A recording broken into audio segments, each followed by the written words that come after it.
സ്തുതിക്കട്ടെ. ഹല്ലേലൂയ ഹല്ലേലൂയ ഹല്ലേലൂയ ഹല്ലേലൂയ ഹല്ലേലൂയ ഹല്ലേലൂയ ഹല്ലേലൂയ.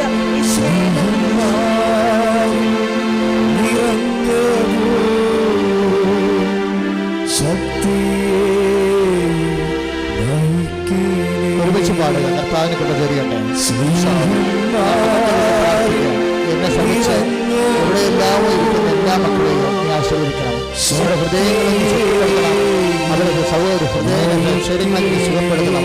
അവരുടെ ജീവിത വ്യാപാരങ്ങളെ നീ ക്രമീകരിക്കുകയും അവരെ കർമ്മങ്ങളുടെ പ്രാർത്ഥിക്കുന്നവരെ ജയഘോഷത്തിന് മടങ്ങുന്ന കൊടുത്താൽ ഈ നിമിഷം കണ്ണീരോടെ പ്രാർത്ഥിക്കുന്ന മക്കളുടെ ദൈവത്തിന്റെ ശക്തി അഭിഷേകമുണ്ടാകാൻ വേണ്ടി പ്രാർത്ഥിക്കുന്നു.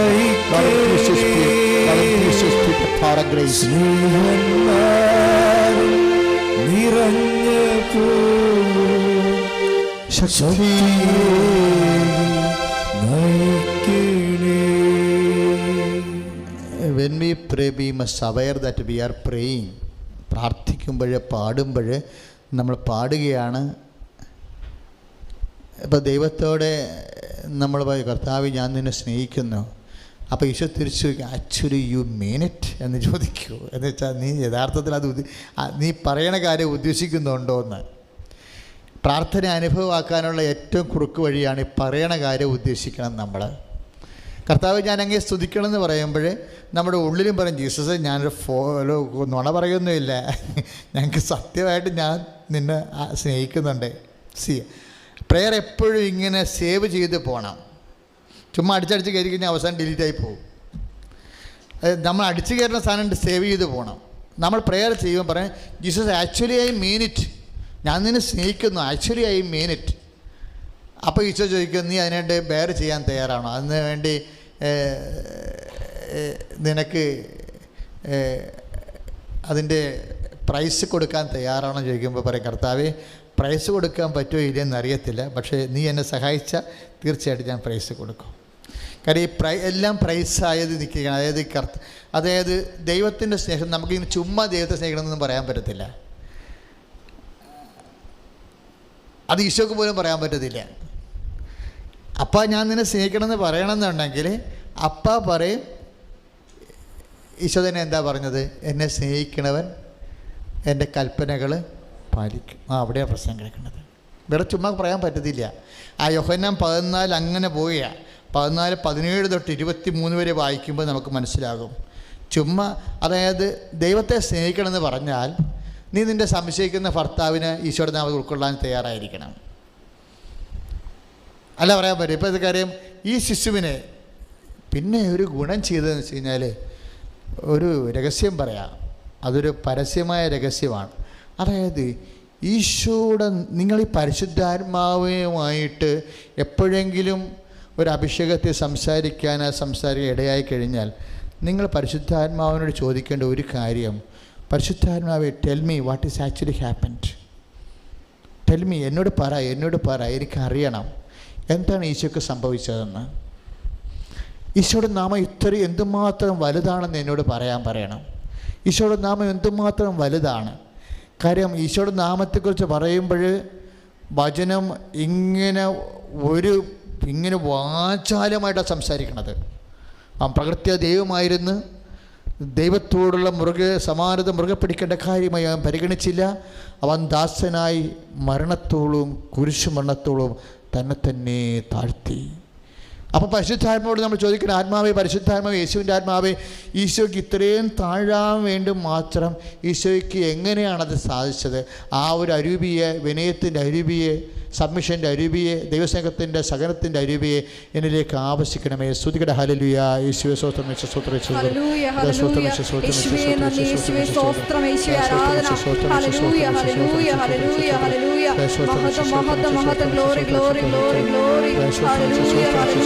ഭാഷാവർദ്ധ സ്തുതിക്കട്ടെ.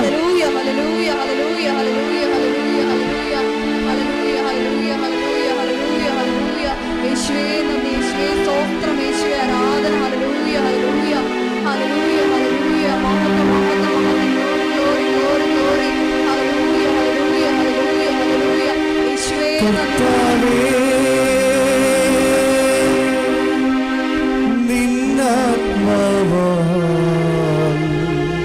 നിറച്ചിടണേ നിറച്ചിടണേ. സമുദ്രം ജലത്താൽ കവിഞ്ഞിടും പോലെ നിന്നാത്മാവാൽ നിറച്ചിടണേ, നിറച്ചിടണേ.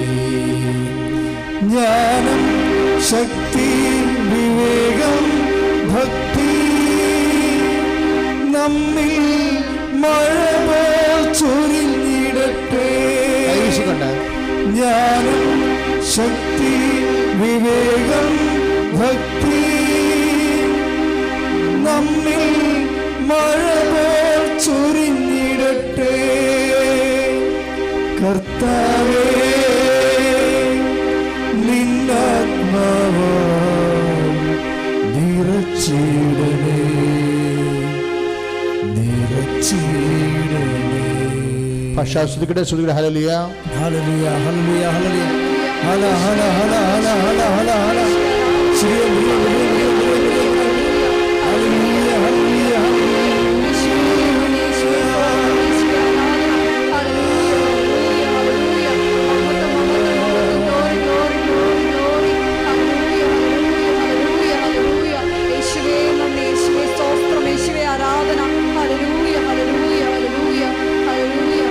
ദൈവഭയം, ആത്മശക്തി നമ്മിൽ തീവ്രനാളും സ്നേഹം. ദൈവഭയം, ആത്മശക്തി. ദൈവഭയം, ആത്മശക്തി നമ്മിൽ തീവ്രനാളും സ്നേഹം. കർത്താവേ, നിന്നാത്മാവാൽ നിറച്ചിടണേ, നിറച്ചിടണേ. ഈശോമിശിഹാവാദങ്ങളിൽ ഇവരാകുവാൻ സർവേശ്വരന്റെ പരിശുദ്ധ മാതാവേ, ഞങ്ങൾക്ക് വേണ്ടി അപേക്ഷിക്കണമേ. അപ്പോൾ ഈശോ നമ്മളോട് പറഞ്ഞുകൊണ്ടിരിക്കുന്ന വചനം യോഹന്നാൻ്റെ സുവിശേഷം 4-ാം അധ്യായത്തിലൂടെയാണ് നമ്മൾ ആത്മീയ യാത്ര നടത്തുന്നത്. അതിൻ്റെ ഭാഗമായി ഈശോ ഈ സമരക്കാരുമായി സംസാരിച്ചുകൊണ്ടിരിക്കുന്നു. സമരക്കാരിയെ കാണാൻ വേണ്ടി തന്നെ നട്ടുച്ച നേരത്ത് അവനെ ഉരുകി ഉരിച്ചു വരുന്ന ഈയം പോലെ ഉരുകി വീഴുന്ന 45 സെൻറ്റിഗ്രേഡിലാണ് ഈശോ ഇരിക്കണത്. ഞാൻ അവിടെ ചെല്ലുമ്പോൾ 45 സെൻറ്റിഗ്രേഡുണ്ട്. ഞാൻ ഈശോ സമരക്കാരെ ഏതാണ്ട് കണ്ട കാലഘട്ടത്തിലാണ് ഞാൻ ചെല്ലണത്. അപ്പോഴും 45, നമ്മൾ വാച്ചിലും മറ്റൊരു ഉപകരണം കാണിക്കുന്നത് 45 സെൻറ്റിഗ്രേഡ് വെച്ചാൽ നമ്മൾ നിന്ന് കഴിഞ്ഞാൽ ഇങ്ങനെ തലക്കാരൻ്റെ ദൂരം വെക്കണമെന്ന് തോന്നും, അത്രയും ചൂടാണ്. ഞാനപ്പോൾ ആ സമയത്ത് യാക്കോബിനെ കണ്ട് അരികെ നിൽക്കുമ്പോൾ ഞാൻ ഓർത്ത്, ഈശോ എനിക്ക് വല്ലാണ്ട് ഈശോയോട് വല്ലാതെ തോന്നിപ്പോയി. ഞാൻ ഈശോ ഈ ഒരൊറ്റ ആത്മാവിന് വേണ്ടിയും ഈശോ എത്ര 1 മണിക്കൂറുള്ള ആ കിണറിൻ്റെ ചുവട്ടി വന്നിരിക്കണേ. ആ പ്രദേശത്ത് ഇന്നും മരമില്ല. അറബി മരങ്ങളുണ്ട്, ഉറക്കമരങ്ങൾ. അത് 1-2 ഇങ്ങനെ ആ പറമ്പിൻ്റെ ഇങ്ങനെ ഒരു വിശാലമായ സ്ഥലത്ത് കിടക്കുകയാണ്. കുറേ മുസ്ലിം ഇൻഹാബിറ്റൻസ് അവിടെ ഉണ്ട്, ചെറിയ വീടൊക്കെ വെച്ച് താമസിക്കുന്നുണ്ട്. അപ്പം അവിടെയൊക്കെ എല്ലാം ചെറിയ അറബി മരങ്ങളുണ്ട്. നമ്മുടെ ഈ ഉറക്കമരങ്ങളെന്ന് പറഞ്ഞാൽ അറബി മരങ്ങളാണ്. അതുണ്ട്. അതും ഇങ്ങനെ നമ്മുടെ മരങ്ങളെ പോലെ പച്ച നിറമല്ല, മഞ്ഞ നിറം. ഈ വെയിൽ കയറി വെള്ളവും ഇല്ലാതെ ഇങ്ങനെ മഞ്ഞച്ച് നിൽക്കണ മരങ്ങളാണ്. ഇവിടെ എങ്ങും ഒരു മരവും ഇല്ല. ഇതിൻ്റെ അകത്ത് വന്ന് നിൽക്കുകയാണ്. ഇവിടെയാണ് ഈ ഡയലോഗ് എല്ലാം നടക്കുന്നത്. അത് പൊരിഞ്ഞ് വന്ന് നിൽക്കാൻ. പക്ഷേ മനുഷ്യത്വം ഉണ്ടെങ്കിൽ ഒരു പ്രാവശ്യം വെള്ളം ഒഴിച്ച് കൊടുത്തു വിട്ട് സംഭവം ക്ലോസ് ചെയ്യണം, അല്ലേ? അതിനിവിടെ എന്തെല്ലാം പറയണത്. എന്നിട്ട് ഈശോ ഈ വെയിലും കൊണ്ട് ക്ഷമയോടുകൂടി, സഹനത്തോടുകൂടി, അതെല്ലാം ചേരുന്ന സൗമ്യതയോടുകൂടി അവളോട് പറഞ്ഞു, നിന്നോട് കുടിക്കാൻ ചോദിക്കുന്ന ആരാണെന്ന് നീ അറിയുകയോ? നീ അവനോട് ചോദിക്കുകയും അവൻ നിനക്ക് ജീവൻ്റെ ജലം നൽകുകയും ചെയ്യും. അതൊക്കെ എന്താണെന്നുള്ളതെല്ലാം 7:30 യോഹന്നാൻ നമ്മൾ രാവിലെ കണ്ടതാണ്, കഴിഞ്ഞ ദിവസം കണ്ടതാണ്. ഇപ്പോൾ അതല്ല വിഷയം. ഇതെല്ലാം ഈ ഡിസ്കോഴ്സ് എല്ലാം കഴിഞ്ഞപ്പോൾ ദേവനുണ്ട് 10 ദിവസം ചപ്പാത്തിയും കൊണ്ടുവന്നിപ്പോൾ അവിടെ 10 ദിവസം കടയിൽ പോയിരിക്കുകയായിരുന്നു. ഉച്ചയ്ക്ക് ഭക്ഷണം മേടിക്കാൻ പോയിരിക്കുകയായിരുന്നു. അവനൊരു സ്ത്രീയോട് സംസാരിക്കുന്ന കണ്ട് ഇവളെ കണ്ടപ്പോൾ തന്നെ 10 ദിവസം ഇത് പെസക് സംഭവമാണല്ലോ എന്ന് കണ്ടിട്ട് 10 ദിവസം അത്ഭുതപ്പെട്ടെന്ന്. അവനൊരു സ്ത്രീയോട് സംസാരിക്കണ കണ്ട് 10 ദിവസം അത്ഭുതപ്പെട്ട് ആ സംസാരം അവസാനിപ്പിച്ച് പോരാൻ വേണ്ടി, ഈ വള്ളിക്കെട്ട് അവസാനിപ്പിക്കാൻ വേണ്ടി 10 ദിവസം പറഞ്ഞ്, ഗുരു ഭക്ഷണം എന്ന് പറഞ്ഞു. ബൈബിളുണ്ടല്ലോ, ഗുരു ഭക്ഷണം എന്ന് പറഞ്ഞു. അപ്പോൾ ഉടനെ 10 ദിവസത്തിനോട് പറഞ്ഞു, നീ അറിയാത്ത ഭക്ഷണം എനിക്കുണ്ടെന്ന് പറഞ്ഞു. അപ്പോൾ ഇത് ഞാൻ പോയ സ്ഥലത്ത് വേറെ ആരെ ഭക്ഷണം കൊണ്ടുവന്ന് കൊടുത്തത്? എന്നാൽ പിന്നെ എന്നാത്തിനെ വെയിൽ വിളിക്കാൻ പോയത് എന്ന് പിടിച്ചോണ്ട് നിൽക്കുകയാണ്. പത്രോസിൻ്റെ കൺഫ്യൂഷൻ അതായത് പത്രോസാണല്ലോ ഭക്ഷണം മേടിക്കാൻ പറഞ്ഞു വിട്ടിട്ടാണ് പോയത്. അപ്പം ഞാനറിയാത്ത പക്ഷേ ഇവളെല്ലാം കൊണ്ടുവന്ന് കൊടുത്തു കാണുക എന്നാണ് പത്രോസിൻ്റെ. അപ്പോൾ ഈശോ തിരിച്ചു വന്നിട്ട് പറഞ്ഞ അവൾ എല്ലാവരെയും അറിയിക്കാൻ വേണ്ടി ദൈവാനുഭവത്തോടെ അവളെ കൊടുവും അവിടെ വെച്ചിട്ട് വെള്ളം കോരാൻ മറന്നുപോയി. അവൾ ഓടിപ്പോയി എല്ലാവരെയും അറിയിക്കുകയാണ്. എൻ്റെ ജീവിതം മുഴുവൻ തുറന്നു കാട്ടി ഒരു മനുഷ്യൻ അവളുടെ കിണറ്റിനെ ചവിട്ട് നിൽക്കണുണ്ടേ, നിങ്ങൾ വന്ന് നോക്ക്, എനിക്ക് മനസ്സിലാവണല്ലോ ഇവനായിരിക്കുമോ ക്രിസ്തു വന്നു. അയ്യോ, എന്നാ ഒരു സമരക്കാരിയാണ്, വിജാതി സ്ത്രീയെ പോലെയാണ് അവർക്ക്. അവളുടെ മനസ്സിൽ ആത്മാവ് നിറഞ്ഞിട്ടേ വല്ലാണ്ടായിപ്പോയി. അവൾ പറഞ്ഞു, ഞാൻ ചെയ്ത് കൂട്ടിയ എല്ലാ അപരാധങ്ങളും എന്നോട് സൗമ്യതയോടെയും സ്നേഹത്തോടെയും ക്ഷമയോടെയും പറഞ്ഞ മനുഷ്യൻ വെയിലും കൊണ്ട് അവിടെ നിൽക്കണുണ്ട്, നിങ്ങൾ വന്ന് നോക്ക്, അവനായിരിക്കുമോ ക്രിസ്തു വന്നു. അവർ വന്ന് നോക്കിയപ്പോൾ തന്നെ മനസ്സിലായി ക്രിസ്തുവാണെന്ന്. അതാണ് ആ ജനങ്ങൾക്കുണ്ടായിരുന്ന അവിടെ മുഴുവൻ ആ പ്രദേശം മുഴുവൻ പരിശുദ്ധാത്മ നിറയുകയാണ്. അത് ക്രിസ്തുവാണെന്ന് ജനം എങ്ങനെ അറിഞ്ഞു എന്ന് അറിയാതെ അറിയുന്ന അഭിഷേകമാണ്. ശ്രുതികട ഹല്ലേലൂയ, യേശുവേ സ്തോത്രം, ഹല്ലേലൂയ, ഹല്ലേലൂയ,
അമ്മ കണ്ണീര് തൂകി നമുക്ക് വേണ്ടി പ്രാർത്ഥിക്കുന്ന സന്ദേശമാണ്. കൈയടിച്ച് കർത്താവിനെ സ്തുതിക്കുന്നു. ഹല്ലേലൂയ, ഹല്ലേലൂയ, യേശുവേ യേശുവേ സ്തോത്രം, hallelujah, praise the Lord, praise the Lord. അപ്പോൾ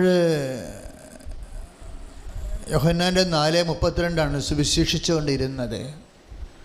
ഈശോ പറഞ്ഞു, നിങ്ങൾ അറിയാത്ത ഭക്ഷണം എനിക്കുണ്ട്.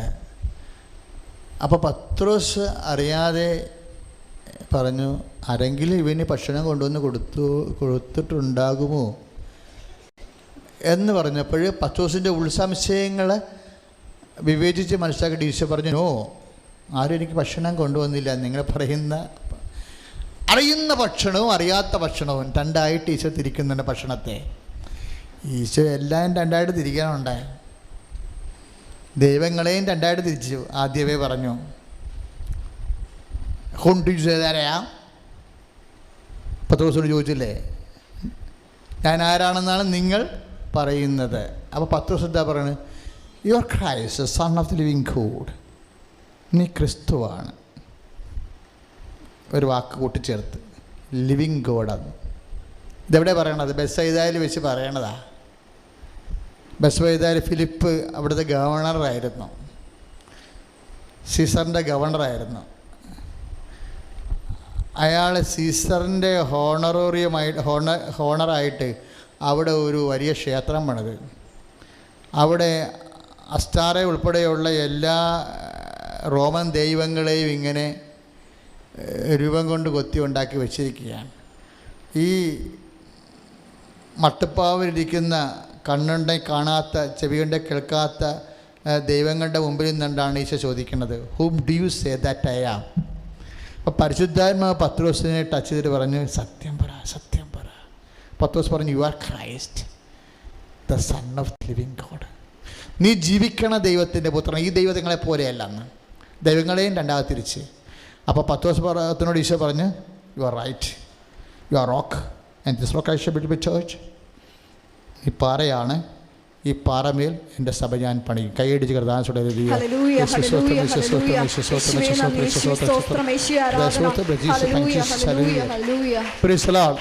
അതുപോലെയാണ് ഈശോ പറയണത്, എൻ്റെ പിതാവിൻ്റെ ഇഷ്ടം നിറവേറ്റുകയാണ് എൻ്റെ ആഹാരമെന്ന്. അതാണ് സാധനം. പിന്നെ അവരെ കണ്ടില്ലേ? അതായത് നിങ്ങൾ അറിയാത്ത ഭക്ഷണം എനിക്കുണ്ടെന്ന് പറഞ്ഞപ്പോൾ പത്രോസ് ചോദിച്ചു, 4:32 ആരെങ്കിലും ഇവന് കൊണ്ടുവന്ന് ഭക്ഷണം കൊടുത്തുണ്ടാവും. അപ്പോൾ ഈശോ തെളിച്ച് പറഞ്ഞു, എന്താ ഭക്ഷണം? എൻ്റെ പിതാവിൻ്റെ ഇഷ്ടം നിറവേറ്റുകയാണ് എൻ്റെ ഭക്ഷണമെന്ന്. ആത്മീയ ആഹാരം വന്നില്ലേ? അപ്പോഴേ ഇപ്പോൾ ഒരു ഭക്ഷണം വന്ന് കണ്ടില്ലേ? അച്ഛൻ മുമ്പ് എന്താ പറഞ്ഞത്? ഇഡ്ഡലി, വെളിഞ്ചേമ്പല, പയർ, ഇതൊക്കെ നമ്മൾ കഴിക്കുമ്പോൾ അതിൻ്റെ അകത്തുള്ള പ്രോട്ടീനും കാൽഷ്യം എല്ലാം, ഓറഞ്ച് ഉൾപ്പെടെയുള്ള കാൽഷ്യം എല്ലാം കോശം എടുത്തിട്ട് എല്ലിന് എല്ല് കൊടുക്കും, ഞരമ്പിൻ്റെ കൊടുക്കും, കണ്ണിന് കൊടുക്കും. ഇങ്ങനെ കൊടുത്തിട്ട് അതാത് കോശങ്ങളെല്ലാം വ്യത്യസ്തങ്ങളായ മിനറൽസ് കൊണ്ടാണ് വളരുകയും മെയിൻറ്റെയിൻ ചെയ്യാൻ പോകേണ്ടത്. അതുകൊണ്ട് നമ്മൾ ഭക്ഷണം കഴിക്കുമ്പോൾ സമീകൃത ആഹാരം എന്ന് പറയത്തില്ലേ? സമീകൃത ആഹാരം എന്ന് വെച്ച് കഴിഞ്ഞാൽ ഓരോ തലച്ചോറിൻ്റെ കോശങ്ങൾക്കുൾപ്പെടെ, നഖത്തിൻ്റെ കോശങ്ങൾക്കുൾപ്പെടെ ഉള്ളത് ഭക്ഷണത്തിൽ നിന്ന് നമുക്ക് ആർജിച്ചെടുക്കണം. ഈ കഴിക്കുന്ന ഭക്ഷണത്തിൽ നിന്നാണ് ഈ ഡൈജഷൻ വഴിയിട്ട് അതിൽ നിന്ന് മിനറൽസ് ഡിറ്റക്റ്റ് ചെയ്ത് കോശങ്ങൾ അബ്സോർബ് ചെയ്ത് രക്തത്തിൽ നിന്ന് എടുക്കുന്നത്. അതുകൊണ്ട് രക്തം നോക്കിക്കഴിഞ്ഞാൽ എല്ലാം നോക്കാൻ പറ്റുമെന്ന് പറഞ്ഞതിൻ്റെ കാര്യം അതാ. രക്തം നോക്കിയാൽ നമുക്ക് എല്ലാം നോക്കാൻ പറ്റും. അപ്പം അതുകൊണ്ട് അതുപോലെ തന്നെ ആത്മാവിന് അബ്സോർപ്ഷൻ ഉണ്ടെന്നാണ് ഇപ്പോൾ പറയുന്നത്. ആത്മാവ് എങ്ങനെ വളരണത്? പുണ്യതയാലാണ് ആത്മാവ് വളരണത്, അല്ലേ? നമ്മുടെ ബോഡി മസിലായിട്ട് വളർന്നു വരണം പോലുള്ള ആത്മാവിൻ്റെ മസിലെന്ന് പറഞ്ഞാൽ എന്താ? ബലമെന്ന് പറഞ്ഞാൽ എന്താ? പുണ്യതയാണ്. പുണ്യത എന്ന് പറയുന്നത് വരപ്രസാദമാണ്, അല്ലേ? ഈ വരപ്രസാദം, ദൈവിക ആഹാരത്തിന് വരപ്രസാദം ആർജിച്ചെടുക്കണം. അച്ഛൻ പറഞ്ഞാൽ മനസ്സിലാകുന്നുണ്ടോ? 32 കൊല്ലം അച്ഛനായി, ഒരു 2-3 കോടി ആൾക്കാരോട് ധ്യാനിപ്പിച്ചിട്ട് ഇപ്പോഴും ഈശോ പുതിയ കാര്യം പറഞ്ഞുകൊണ്ടിരിക്കുക. ഞാനും ഒരു പഠിച്ചുകൊണ്ടിരിക്കുന്ന ഈ സാധനം. ഇപ്പം എന്താ പറയണത്? ആത്മീയ ആഹാരമുണ്ട്. അതെന്താണ്? 4:32 അനുസരിച്ചുകൊണ്ട് ആത്മീയ ആഹാരമുണ്ട്. അതെന്താണ്? എൻ്റെ പിതാവ് നൽകുന്ന ആഹാരം. അതെന്താണ്? പിതാവിൻ്റെ ഇഷ്ടം നിറവേറ്റുകയാണ് എൻ്റെ ആഹാരം. ഒരു വിഷയം, ഇപ്പം നിനക്ക് മക്കളില്ല എന്ന് വിചാരിച്ചോ? ഇന്നാളൊരു ചേട്ടത്തി എന്നോട്, അവർക്ക് പല്ലിങ്ങനെ ഇളകി. അപ്പോൾ ഞാൻ പല്ലിന് ഇളക്കമായല്ലേ, അപ്പോൾ എനിക്ക് കുറച്ച് ഉത്തരവാദിത്തപ്പെട്ട അമ്മച്ചിയാണ്. കാര്യം കുറേ സ്ഥലം കൃപാസനത്ത് തന്നിട്ട് ആ സ്ഥലം ഞാൻ കൊണ്ടുപോയി രൂപതൊക്കെ കൊടുത്തതാണ്. പക്ഷേ ഞാൻ അവിടെ പോയി പ്രാർത്ഥിച്ചാണ് ഞാൻ തന്നെയാണ്. അപ്പോൾ എന്നോട് പറഞ്ഞ് 2 ആഴ്ച പല്ലുവേദനയായിരുന്നു. പിന്നെ ഒരു വാക്ക് പറഞ്ഞപ്പോൾ എനിക്ക് ഭയങ്കര ഒരു നിരാശ തോന്നി. അപ്പോൾ എനിക്കൊരു മകനുണ്ടായിരുന്നെങ്കിൽ എന്നെ നോക്കത്തില്ലായിരുന്നു എന്ന്. എന്താ നോക്കത്തെന്ന് വെച്ചാൽ അവരുടെ കൂടെ താമസിക്കാൻ ആരും ഇല്ല, ഒറ്റയ്ക്ക് താമസിക്കണത്. അവർക്കിപ്പോൾ 76 വയസ്സുണ്ട്. അവരുടെ ഭർത്താവ് മരിച്ചിട്ട് ഏതാണ്ട് 10-13 കൊല്ലമായി. 13 കൊല്ലമായി കല്യാണത്തിൽ അവർക്ക് മക്കളില്ലായിരുന്നു. മക്കളില്ലാതെ ആണ് ഭർത്താവ് മരിച്ചത്. ഇപ്പോഴവർ ഒറ്റയ്ക്ക് ജീവിക്കുകയാണ്. ഇപ്പോഴും ഭർത്താവ് ഇല്ലെങ്കിലും ഇല്ലാത്ത മക്കളുണ്ടായിരുന്നെങ്കിൽ എന്ന് ചിന്തിക്കുമ്പോൾ വരുന്ന പ്രശ്നം എന്താണെന്നറിയാവോ? അത്രയും വില്ല് ഓഫ് ഗോഡ് അവർ ആ ആഹാരം അവർ കഴിച്ചില്ല. ആഹാരം കഴിക്കണമെന്നുണ്ടെങ്കിൽ അപ്പോൾ വില്ല് ഓഫ് ഗോഡല്ലേ, അത് വില്ല് ഓഫ് ഗോഡായിട്ട് എടുത്തിട്ട്, ദൈവഹിതമായിട്ട് എടുത്തിട്ട് അത് ദൈവേഷ്ടപ്രകാരം സമർപ്പിക്കേണ്ടതാണ് ആ വിഷയം. കാര്യം അവർക്കിപ്പോൾ വയസ്സ് 76 76-ാമത്തെ വയസ്സിലും പിതാവ് നൽകിയ ആഹാരം കഴിക്കാതെ വെച്ച് തണുപ്പിച്ചുകൊണ്ടിരിക്കുക, അത് ഈശയെ മാറ്റിക്കൊണ്ടിരിക്കുക. കാരണം കഴിക്കാനുള്ള വിശപ്പ് ഇവർക്കില്ല. ഭക്ഷണം ഉണ്ടായിട്ട് കാര്യമില്ല, ആപ്പിറ്റൈറ്റ് ഉണ്ടാകണ്ടേ. ഈ വിശപ്പെന്ന് പറയുന്നത് വിശ്വാസത്തിൻ്റെ വിശപ്പാണ്, പ്രത്യാശയുടെ വിശപ്പാണ്, ദൈവസ്നേഹത്തിൻ്റെ വിശപ്പാണ്. ആപ്പിറ്റൈറ്റ് ഉണ്ടാകണം. നമ്മൾ ഈ ജീവൻ ടോൺ എന്നൊക്കെ പറഞ്ഞ് കുറേ സാധനം കഴിക്കണില്ലേ ആൾക്കാർ? എന്താ സാധനം അതിൻ്റെ അത് ഒന്നും ഇല്ല. കാട്ടുചേനയാണ് ഉരുക്കി തന്നിരിക്കുന്നത്. കാട്ടുചേന വെറുതെ കടിച്ചു തന്നു കഴിഞ്ഞാൽ മനുഷ്യൻ നമുക്ക് പിടിച്ച് തിന്നും വിശപ്പ് കൊണ്ട്. കാട്ടുചേന വെറുതെ തിന്നു കഴിഞ്ഞാൽ തന്നെ പുഴുക്ക് തിന്നാൽ നമുക്ക് ആൾക്കാരെ പിടിച്ചു തിന്നും നമ്മൾ വിശപ്പ് കൊണ്ട്. വിശപ്പ് കൂട്ടിയെടുക്കുക. അപ്പം ആ നാട്ടുകാർ വിശപ്പ് കൂട്ടിക്കഴിഞ്ഞാൽ പിന്നെ ഉള്ള ഭക്ഷണമെല്ലാം ഭക്ഷണം കഴിച്ചോളൂല്ല, തന്നെ നന്നായിക്കൊള്ളൂല്ല, കുഴപ്പമൊന്നുമില്ലല്ല. അതുകൊണ്ട് ആപ്പിറ്റൈറ്റ് കൂട്ടണം. ഒരു ഭക്ഷണം കഴിക്കാതിരിക്കുമ്പോൾ ആ ഭക്ഷണത്തിന് കറസ്പോണ്ടിങ് അത് കഴിക്കാതിരിക്കാൻ കാര്യം മടുപ്പായിട്ടല്ലേ? അതിന് ആപ്പിറ്റൈറ്റ് ഉണ്ടെങ്കിലേ നമ്മൾ കഴിക്കത്തുള്ളൂ. വിശപ്പുണ്ടെങ്കിൽ നമ്മൾ എന്ത് നമ്മളെ തിരിഞ്ഞ് കടിക്കാത്ത എല്ലാത്തിനും കഴിക്കും നമ്മൾ, ഇല്ലേ? വിശപ്പില്ല. അപ്പോൾ വിശപ്പെന്ന് പറയണത് ആപ്പിറ്റൈറ്റ്, ആത്മാവിൻ്റെ വിശപ്പെന്ന് പറയണത് വിശ്വാസം, പ്രത്യാശ, സ്നേഹമാണ്. എൻ്റെ മക്കൾ ഇത് രണ്ടും ഇവിടുന്ന് കിട്ടും ഈ കൃപാഭിഷേകത്തിൽ. കാര്യം 70 ഒരു പോലീസുകാരത്തി എൻ്റെ അടുത്ത് വന്ന് ഒരു മകനെയും കൊണ്ട് വന്നത്. മകനെ പുറത്ത് നിർത്തിച്ചും പറഞ്ഞ് എൻ്റെ അടുത്ത് വന്ന് ഞാൻ നിൽക്കണമില്ലേ. അപ്പോൾ ഞാനോടത്ത് വല്ല പ്രതിയുമായിരിക്കുമെന്ന്. മകനെ കൊണ്ട് വന്നിരിക്കുക എന്നോട്, അവനെ പുറത്തെടുത്ത് എൻ്റെ അകത്ത് കയറി ഞാൻ നിൽക്കണവനില്ലേ. അപ്പോൾ ഞാനടുത്ത് വല്ല പ്രതിനെയും പിടിച്ചോണ്ട് വല്ല പോക്കറ്റ് അടിക്കാറാണ്. അപ്പം ഞാൻ എന്താണ്, എൻ്റെ മകനാണ്, അവനൊന്ന് ചാകാൻ പ്രാർത്ഥിക്കുക. ചില മടുത്തവനെ കൊണ്ടേ, അവനെക്കൊണ്ട് മടുത്ത് അവൻ കാണിക്കാത്ത കോപ്പറേറ്റ് തരങ്ങളൊന്നുമില്ല. എപ്പോഴും ഇവർ നല്ല സ്മാർട്ട് പോലീസ് കരുതിയാണ്, പക്ഷേ എപ്പോഴും ഇവനെ പ്രതി ഇവർക്ക് പോലീസുകാരൻ കയറാനാണ് നേരമുള്ളത്. അതാണ് അവർ പറഞ്ഞത്, അവർക്ക് മടുത്ത്. അങ്ങനെ ഒരു മകനെയാണ് ഇവർക്ക് കിട്ടിയിരുന്നെങ്കിൽ ദൈവം തരണത് എന്താണ് അത് അക്സെപ്റ്റ് ചെയ്യാനുള്ള ആപ്പിറ്റൈറ്റിനാണ് വിശ്വാസം എന്ന് പറയുന്നത്. അത് ദൈവിക ഭക്ഷണമാണ്, ദൈവിക ഭക്ഷണം. എൻ്റെ മക്കൾ, നമുക്ക് എന്ത് സംഭവിച്ചിരിക്കണം എന്നല്ല, സംഭവിച്ച വിഷയങ്ങളെ സന്തോഷത്തോടെ സ്വീകരിക്കാനുള്ള സാധ്യതയുണ്ട്. ഈ സാധ്യതയാണ് നിങ്ങളിവിടെ അപ്ഗ്രേഡ് ചെയ്യേണ്ടത്. കാര്യം എന്താണ്? എൻ്റെ പിതാവ് നൽകിയിട്ടുള്ള, എൻ്റെ പിതാവിൻ്റെ ഇഷ്ടം നിറവേറ്റുകയാണ് എൻ്റെ ആഹാരമെന്ന്, അല്ലേ? ഈ പിതാവിൻ്റെ ഇഷ്ടം അത് ഇത്തിരി കട്ടിയും കയ്പും ഉള്ളതാണെങ്കിലും അത് ഏറ്റെടുക്കാൻ വേണ്ടി ഈശോ ആദ്യം മുതലേ ജ്ഞാനസ്നാനപ്പെട്ടപ്പോൾ തന്നെ, ഇതിപ്പോൾ നമ്മൾ ജ്ഞാനസ്നാനപ്പെട്ട് ഈശോ ജ്ഞാനസ്നാനപ്പെട്ടില്ലേ? ജ്ഞാനസ്നാനപ്പെടുമ്പോൾ തന്നെ ഓർക്കുക, പിതാവിൻ്റെ ഇഷ്ടം നിറവേറ്റാനുള്ള ജ്ഞാനസ്നാനം എടുത്തിരിക്കണമെന്ന്. നമ്മുടെ അടുത്ത് ജ്ഞാനസ്നാനമില്ലേ? അത് ഗംഭീര സംഭവമാണ്. ദൈവരാജ്യത്തിലേക്കുള്ള എൻട്രിയാണ് ആ സംഭവം. ആ കാർഡ് കാണിച്ചാൽ നമുക്ക് ദൈവരാജ്യത്തിൽ കയറാൻ പറ്റും. പക്ഷേ എവിടെ ഇരിക്കണമെന്നുള്ളത് വേറെ വിഷയമാണ്.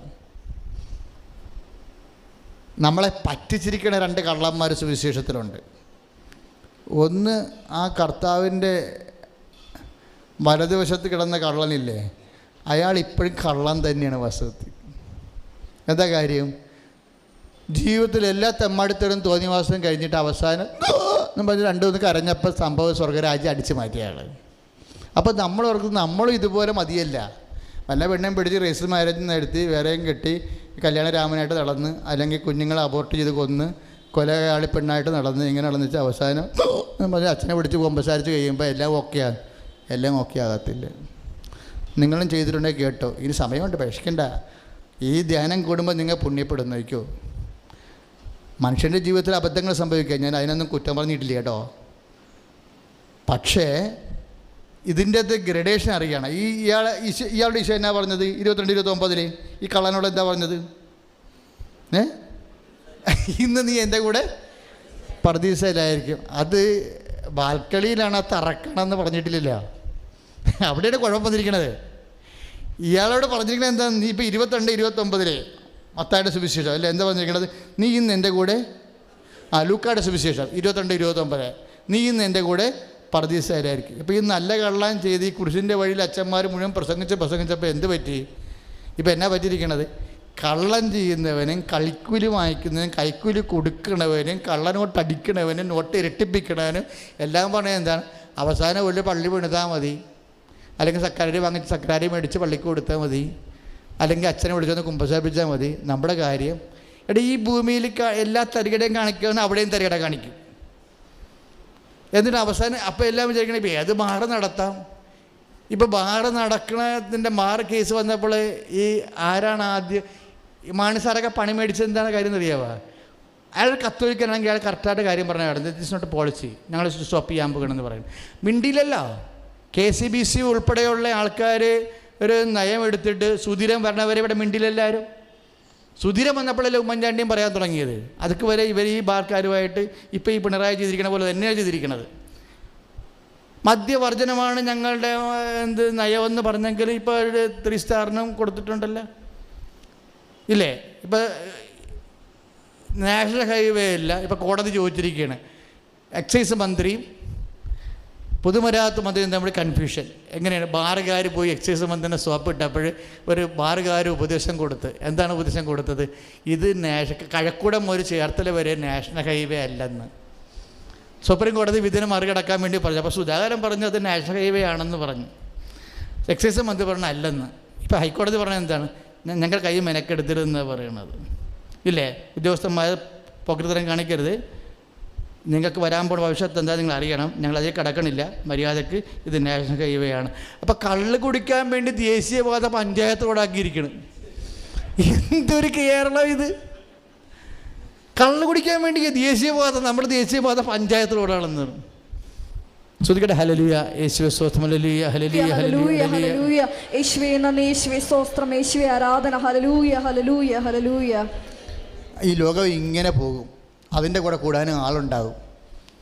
ഇതിന് എല്ലാത്തിൻ്റെയും ഒരു, അതായത് ഞാൻ ചില സമയത്ത് ഓർക്കുവേ, ഈശോ പീലാത്തോസിൻ്റെ മുമ്പിൽ നിൽക്കുമ്പോഴേ ഈശോ ഒരു വാക്ക് പറഞ്ഞ്, ഒരു വെടിച്ചില് വാക്കാണ്.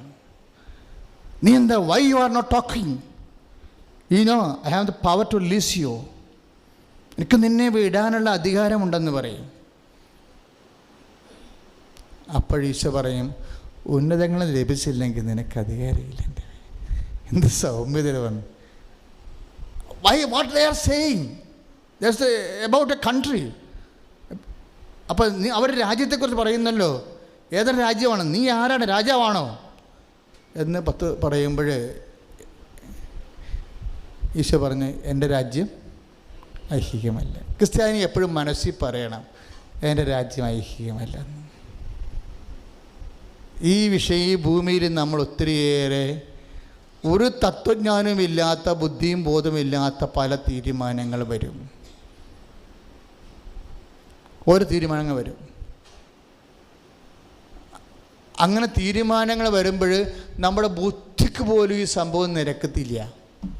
ബുദ്ധിക്ക് നിരക്കാത്ത എത്രയോ തീരുമാനങ്ങൾ രാജസ്ഥാനങ്ങളിൽ നിന്ന് ഇനിയും ഉണ്ടാകാനിരിക്കുന്നു. അപ്പോഴൊക്കെ നമ്മൾ അതിൻ്റെ പേരിൽ ബോയിൽ ചെയ്ത് ഉള്ളിലിങ്ങനെ തിളച്ചു തൂങ്ങി ഡെസ്പായിട്ട് നടന്നിട്ട് കാര്യമില്ല. ഈ ഭൂമിയിൽ ഇങ്ങനെ ഉണ്ടാകും. ഈ ഭൂമി ആദ്യം ആത്മാവിനെ ലഭിക്കുന്നുമ്പോൾ എന്തായിരുന്നു സംഭവം? ബൈബിൾ തുടങ്ങണത് തന്നെ ഒരു മനുഷ്യന് ഒരു ഭൂമി ആത്മാവിന് ലഭിക്കണ മുമ്പ് എന്താണ് സംഭവമെന്ന് ബൈബിളിലുണ്ട്. അപ്പോൾ ആത്മാവിന് ലഭിക്കുന്നവരെ ആ അവസ്ഥ രാജ്യങ്ങളിലുണ്ടാകും. ആദ്യ ദൈവം ആകാശം ഭൂമിയെ സൃഷ്ടിച്ചു. ഭൂമി രൂപരഹിതമായിരുന്നു. ആഴത്തിന് മീതെ അന്ധകാരം വ്യാപിച്ചിരുന്നു. അന്ധകാരത്തിന് ജലത്തിൻ്റെ പരപ്പിലൂടെ ദൈവത്തിൻ്റെ ആത്മാവ് ചലിച്ചു. ദൈവം കൽപ്പിച്ചു, വെളിച്ചമുണ്ടാവട്ടെ. ആത്മാവ് ലഭിച്ചു കഴിഞ്ഞ് മാത്രമേ വെളിച്ചമുണ്ടാകത്തുള്ളൂ. വെളിച്ചമുണ്ടാകുന്നവരെ ഇവിടെ അന്ധകാരം ഉണ്ടാകും. അംബേദ്കർ ഭരണഘടന നടത്തിയാലും ശരി, അംബേദ്കറിന് ഇപ്പോൾ രാജ്യസഭയിൽ ഇവർക്ക്, ഞാൻ KCയോട് കഴിഞ്ഞ ദിവസങ്ങൾ ചോദിച്ചു, KC രാജ്യസഭയിലും BJPക്കാണ് ഭൂരിപക്ഷം കിട്ടണമെന്നുണ്ടെങ്കിൽ തീർച്ചയായിട്ടും ഭരണഘടന ചേഞ്ച് ചെയ്യാൻ പറ്റുമോ? കാര്യം ഭരണഘടനയിൽ കുറേ വകുപ്പ് ഉണ്ടല്ലോ. ഞാനീ ചോദ്യം രാജശേഖരനോടും ചോദിച്ചിട്ടുണ്ട്, നിങ്ങൾ ഭരണഘടന ചേഞ്ച് ചെയ്യുമോ എന്ന്. അദ്ദേഹമായിട്ടൊരു മണിക്കൂർ സംസാരിക്കേണ്ട ഒരു അവസ്ഥ വന്ന് ബോട്ടിലിരുന്ന് നമ്മുടെ കുമ്മനുമായിട്ട്. അപ്പോൾ എൻ്റെ കാര്യം, ഈ ഭരണഘടനയിലാണ് ഇത്രയും നാൾ 60 കൊല്ലം നമ്മൾ നിന്നത്, ജനാധിപത്യം പുലർന്നത്. അവർ ഇവരുടെ രീതിക്ക് വേണ്ടി ഈ ഭരണഘടന ചേഞ്ച് ചെയ്യണമെന്നുണ്ടെങ്കിൽ ഇവിടെ വരാൻ പോകുന്ന എന്തൊരു വിഷയമായിരിക്കും. ഇപ്പം തന്നെ യോഗ ഐച്ഛിക വിഷയമായി പഠിപ്പിക്കുന്ന സ്കൂളിൽ നിർബന്ധമാക്കിയിരിക്കുകയാണ്. സംഗീതം നിർബന്ധമാക്കി. അങ്ങനെ ഉണ്ടാകുന്ന ഇന്ത്യൻ ട്രഡീഷൻസ് എല്ലാം നിർബന്ധമാകുമ്പോൾ ചില കാര്യങ്ങൾ നമ്മൾ അക്സെപ്റ്റ് ചെയ്യേണ്ടി വരുമ്പോൾ അതിൻ്റെ കൂടെ ഉണ്ടാകുന്ന ഒരു മതപ്രചരണം കൂടി ഉണ്ടാകും. അങ്ങനെയല്ലേ യേശുദാസൊക്കെ പെട്ടുപോയത്. യേശുദാസ് സംഗീതം പഠിക്കാൻ പോയല്ലേ, ഭജന നടത്തി അവസാനം ആ രീതിയിലായിപ്പോയില്ലേ. അപ്പം നാളെ കാലങ്ങളിൽ നമ്മുടെ വിദ്യാഭ്യാസത്തിൻ്റെ അത് കുഴപ്പങ്ങൾ വരുമ്പോൾ ഇതുപോലെ ഉണ്ടാകുമ്പോൾ അറിഞ്ഞോ അറിയാതെയോ എന്താ പ്രശ്നം വെച്ചാൽ ഒന്നുമില്ലെങ്കിൽ നിങ്ങൾ വിചാരിക്കും അതും ശരി ഇതും ശരി എന്ന് പറയും. അച്ഛന്മാർ തന്നെ കൃത്യമായിട്ട് ഉപദേശം കൊടുക്കാത്ത അച്ഛന്മാരുണ്ടല്ലോ ഇപ്പോഴും. കൃത്യമായിട്ട് ആൾക്കാർ ആത്മാവിനെക്കുറിച്ച് കൃത്യമായിട്ട് വിവേചിച്ച് മനസ്സിലാക്കിയിട്ട് കൃത്യമായ കാര്യങ്ങൾ പഠിപ്പിക്കാത്ത അച്ഛന്മാരുണ്ട്. അവർ ചെയ്യണത് ശരിയാണെന്നൊരു ബോധ്യത്തിലാണ് അവർ ചെയ്യണത്, പക്ഷെ ശരിയല്ല. സത്യദൈവത്തിനെ സംസാരിക്കുമ്പോൾ കലർപ്പില്ലാതെ കഴുത്തേലെ ജീവൻ പോയാലും യേശുക്രിസ്തു മാത്രമാണ് ഏകരക്ഷകനെന്ന് പറയാനുള്ള ചങ്കൂറ്റം ഉണ്ടാകണമെങ്കിൽ you must receive Jesus Christ holy spirit. അതല്ലേ പറയണത്. കൺഫ്യൂഷൻ ഉണ്ടാകും ഇവിടെ. നിങ്ങൾക്ക് അത് ആവശ്യമില്ലാത്ത എനിക്കാണെങ്കിൽ ഒത്തിരിയേറെ ഫ്രണ്ട്സും സഹപ്രവർത്തകരും ഒക്കെ ഉണ്ട്. പക്ഷേ നമുക്കും ഉണ്ടാകണം. നമ്മൾ ഈ ഭൂമി മതേതര രാജ്യത്ത് ജീവിക്കുമ്പോൾ ക്രിസ്ത്യാനി സ്നേഹത്തിൻ്റെ വക്താവാണ്. അതുകൊണ്ട് എല്ലാവരെയും ഉൾക്കൊള്ളും നമ്മൾ. അതുകൊണ്ടല്ലേ സൗദി അറേബ്യയിലൊക്കെ 3743 ഹട്ട്സുകൾ ഒഴിഞ്ഞു കിടപ്പുണ്ട് സൗദി അറേബ്യയിൽ. 3836 ഒരു നമ്പർ ഉണ്ടായിരുന്നു. അത്രയും വീടുകൾ ഒഴിഞ്ഞു കിടക്കുകയാണ്. ആർക്ക് വേണ്ടി? ഈ ഹജ്ജിന് തീർത്ഥാടകരെ പുനരധിവസിപ്പിക്കാൻ വേണ്ടി അതിൻ്റെ 3 ഇരട്ടി സാധനങ്ങൾ പണിതിട്ടിട്ടുണ്ട്. ഈ സിറിയയിൽ നിന്ന് അഭയാർത്ഥികളെ സ്വീകരിക്കാൻ സൗദി തയ്യാറാണോ? അപ്പോഴും മാർപ്പാപ്പ പറഞ്ഞല്ല നിങ്ങൾ ഇങ്ങോട്ട് പോര്, ഇറ്റലി ഒരു ഭവനം നിങ്ങൾക്ക് തരുമെന്ന്. നമ്മളെ സംബന്ധിച്ച് നമുക്കൊരു നിലപാടുണ്ട്. അവനവൻ്റെ വർഗത്തെയും അവൻ്റെ ജാതിയും അവൻ്റെ വിശ്വാസത്തെയും സംരക്ഷിക്കാൻ പ്രായോഗികമായിട്ട് തയ്യാറല്ല. അപ്പോഴും ക്രിസ്ത്യാനി തയ്യാറാണ്. അവർ ഉൾക്കൊള്ളാൻ പറ്റും. യൂറോപ്പിൻ്റെ ഓരോ ഭവനങ്ങളിലും അവർ അഭയാർത്ഥികൾ ഉൾക്കൊള്ളാൻ പറഞ്ഞിരിക്കണേല്ലേ. അതല്ലേ ട്രംപുമായിട്ടുണ്ടായിരുന്ന ഒരു വിവാദം ഉണ്ടായിരിക്കുന്നത്. ട്രംപ് ഉടനെ ഇലക്ഷൻ ചോദിച്ചല്ലോ, ഇത്രയും സാധനം ഒഴിഞ്ഞു കിടക്കുന്നുണ്ടല്ലോ, അത് തുറക്കട്ടെ, അതിൽ നിന്ന് നിങ്ങൾ തുറക്കാം. അത് ട്രംപിൻ്റെ നിലപാട്. അപ്പോൾ ട്രംപിൻ്റെ നിലപാട് ക്രിസ്ത്യമല്ലെന്ന് അത് മാർപ്പാപ്പ പറഞ്ഞിരിക്കുന്നത്. നിലപാട് ലോകായികമായിട്ട് ശരിയാകാം, പക്ഷെ അത് ക്രിസ്ത്യമല്ല. ക്രിസ്ത്യൻ നിലപാടെന്ന് പറഞ്ഞാൽ എന്താണ്? ഒരാളെ ഉൾക്കൊള്ളുന്നത് തന്നെ നിലപാടാണ്. പക്ഷേ അതേസമയം തന്നെ വരുന്ന വിഷയം ഉൾക്കൊള്ളുക എന്ന് പറഞ്ഞാൽ ആ വിശ്വാസം ശരിയെന്നല്ല, പ്രവർത്തനത്തിൽ സുവിശേഷം ശരിയെന്നാണ് എൻ്റെ അർത്ഥം. മനസ്സിലായില്ലേ? ഇല്ലേ? ആ വിശ്വാസം ശരിയെന്നല്ല എൻ്റെ അർത്ഥം. നമ്മൾ സ്നേഹം കാണിക്കുന്ന വഴി സുവിശേഷത്തിന് നമ്മൾ സാക്ഷികളായി. അതുകൊണ്ടാണ് ട്രംപ് ക്രിസ്ത്യാനി അല്ലെന്ന് മാർപ്പാപ്പ പറയാൻ കാരണം. ശ്രുതികട ഹല്ലേലൂയ, യേശുവേ സ്തോത്രം, ഹല്ലേലൂയ ഹല്ലേലൂയ ഹല്ലേലൂയ ഹല്ലേലൂയ യേശുവേ നന്ദി, യേശുവേ സ്തോത്രം, ഹല്ലേലൂയ ഹല്ലേലൂയ ഹല്ലേലൂയ ഹല്ലേലൂയ ഹല്ലേലൂയ ഹല്ലേലൂയ യേശുവേ നന്ദി, യേശുവേ സ്തോത്രം, യേശുവേ ആരാധന, ഹല്ലേലൂയ ഹല്ലേലൂയ ഹല്ലേലൂയ ഹല്ലേലൂയ ഹല്ലേലൂയ ഹല്ലേലൂയ ഹല്ലേലൂയ ഹല്ലേലൂയ ഹല്ലേലൂയ മഹത്വം മഹത്വം മഹത്വം, glory glory glory glory, hallelujah ഹല്ലേലൂയ ഹല്ലേലൂയ. പരിശുദ്ധാത്മാവേ ശക്തി പകർന്നിടണേ, പരിശുദ്ധാത്മാവേ ശക്തി പകർന്നിടണേ, അവിടുത്തെ ബലങ്ങൾക്ക് ആവശ്യമുണ്ട് കർത്താവേ നീ അറിയുന്നു, അവിടുത്തെ ബലങ്ങൾക്ക് ആവശ്യമുണ്ട് കർത്താവേ നീ അറിയുന്നു, പരിശുദ്ധാത്മാവേ ശക്തി പകർന്നിടണേ, പരിശുദ്ധാത്മാവേ ശക്തി പകർന്നിടണേ, ആദ്യനൂറ്റാണ്ടിലെ അനുഭവങ്ങൾ അതിശയം ലോകത്തിൽ നടന്നിടുവാൻ, ആദ്യനൂറ്റാണ്ടിലെ അനുഭവങ്ങൾ അതിശയം ലോകത്തിൽ നടന്നിടുവാൻ, ആദിയിലെന്ന പുലാക്കാതെ അധികവും തരണേ, ആദിയിലെന്ന പുലാക്കാതെ അധികവും തരണേ, പരിശുദ്ധാത്മാവേ ശക്തി പകർന്നിടണേ, പരിശുദ്ധാത്മാവേ ശക്തി പകർന്നിടണേ. Praise the the Lord. ഇരിക്കുക. കർത്താവ് നമ്മളെ നയിച്ചുകൊണ്ടിരിക്കുകയാണ്. ഇപ്പോൾ സ്വർഗീയ ആഹാരത്തെക്കുറിച്ചാണ് സംസാരിച്ചുകൊണ്ടിരിക്കുന്നത്. Heavenly bread. പിതാവ് എനിക്ക് നൽകുന്ന, പിതാവിൻ്റെ ഇഷ്ടം നിറവേറ്റുകയാണ് എൻ്റെ ആഹാരം ഒന്നില്ലേ. അപ്പോൾ ഓരോ സബ്ജക്റ്റുകൾ ഉണ്ടാകുമ്പോഴും, അച്ഛൻ മുമ്പ് പറഞ്ഞില്ലേ കുരിശിനെ കൃപയാക്കാമെന്ന്, പ്രശ്നങ്ങളെ പ്രസാദപരമാക്കാമെന്ന് പറഞ്ഞില്ലേ. അതാണ് ഇപ്പോഴേ അതിൻ്റെ ഒരു അലകം പിടിയുമാണ് ഇപ്പോഴ് എക്സ്പ്ലെയിൻ ചെയ്തുകൊണ്ടിരിക്കുന്നത്. അതായത് നമ്മുടെ മുമ്പിലൊരു വിഷയം വന്നെന്ന് വിചാരിച്ചു. നിൻ്റെ ഭർത്താവിൻ്റെ പെങ്ങളുടെ ഭർത്താവ് മരിച്ചു. അതിന് 2 ചോര കുഞ്ഞുങ്ങളാണ് ഉള്ളത്. അപ്പോൾ അതിനെ അവിടെ നിന്ന് റിജക്റ്റ് ചെയ്തെന്ന് വിചാരിച്ചോ.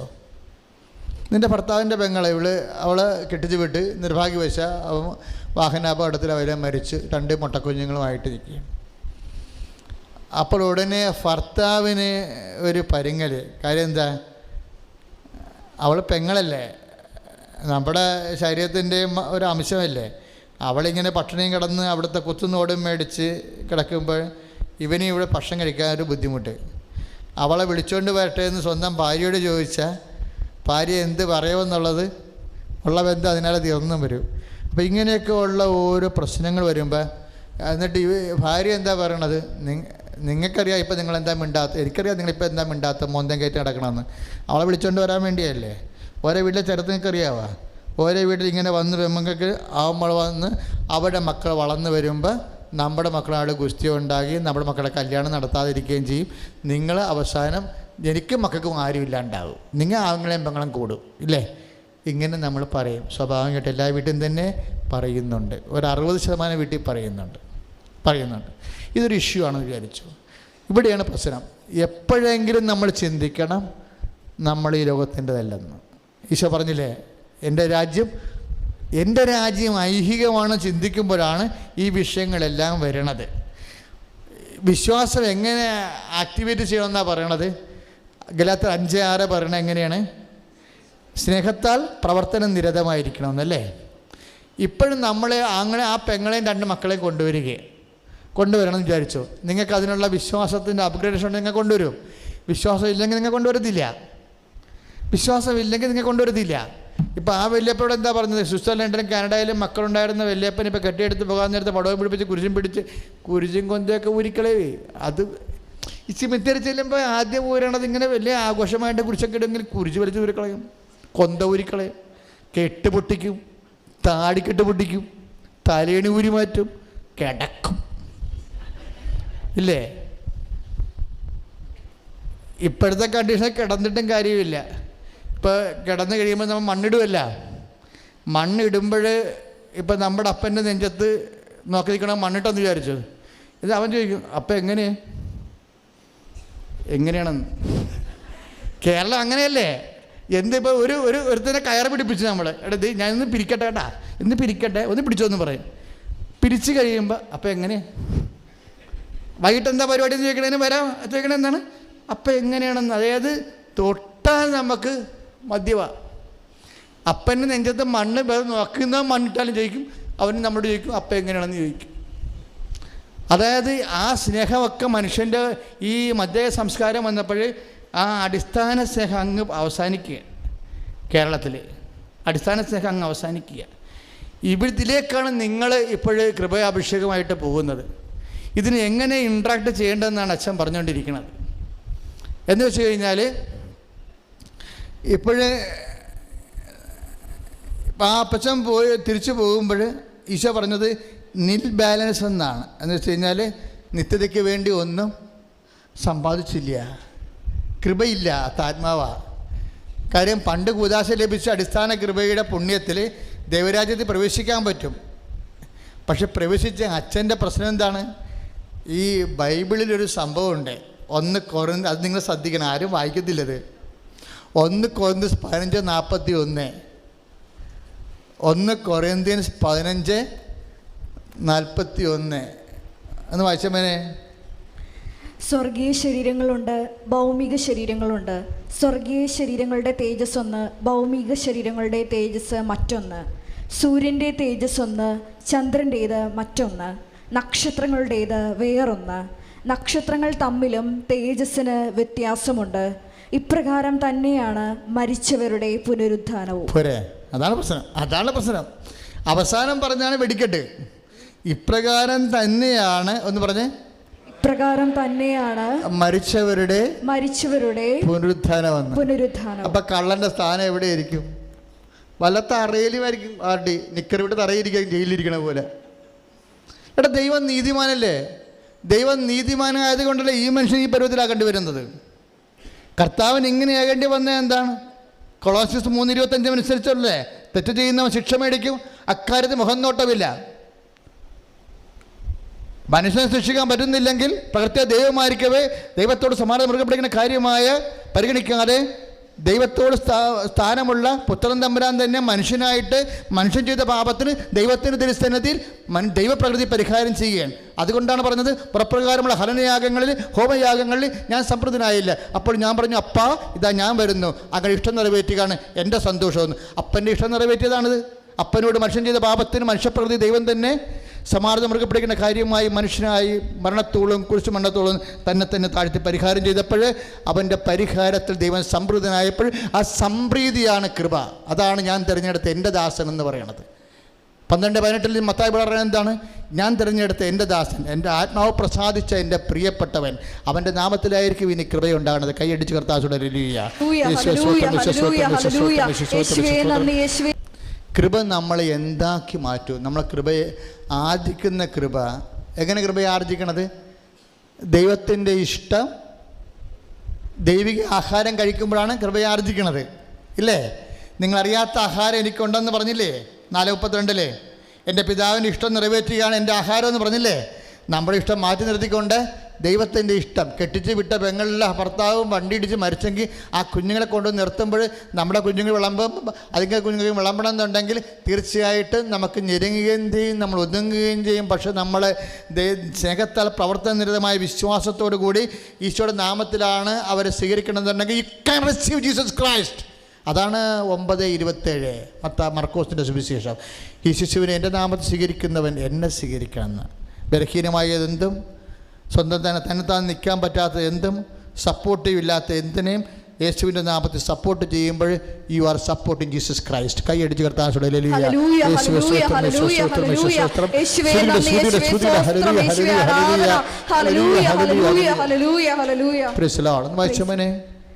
കർത്താവേ കർത്താവിന്റെ മഹത്വം കണ്ണാടിയിൽ എന്നതുപോലെ മൂടുപടമണിയാത്ത മുഖത്ത് പ്രതിഫലിക്കുന്ന നാം എല്ലാവരും അവിടുത്തെ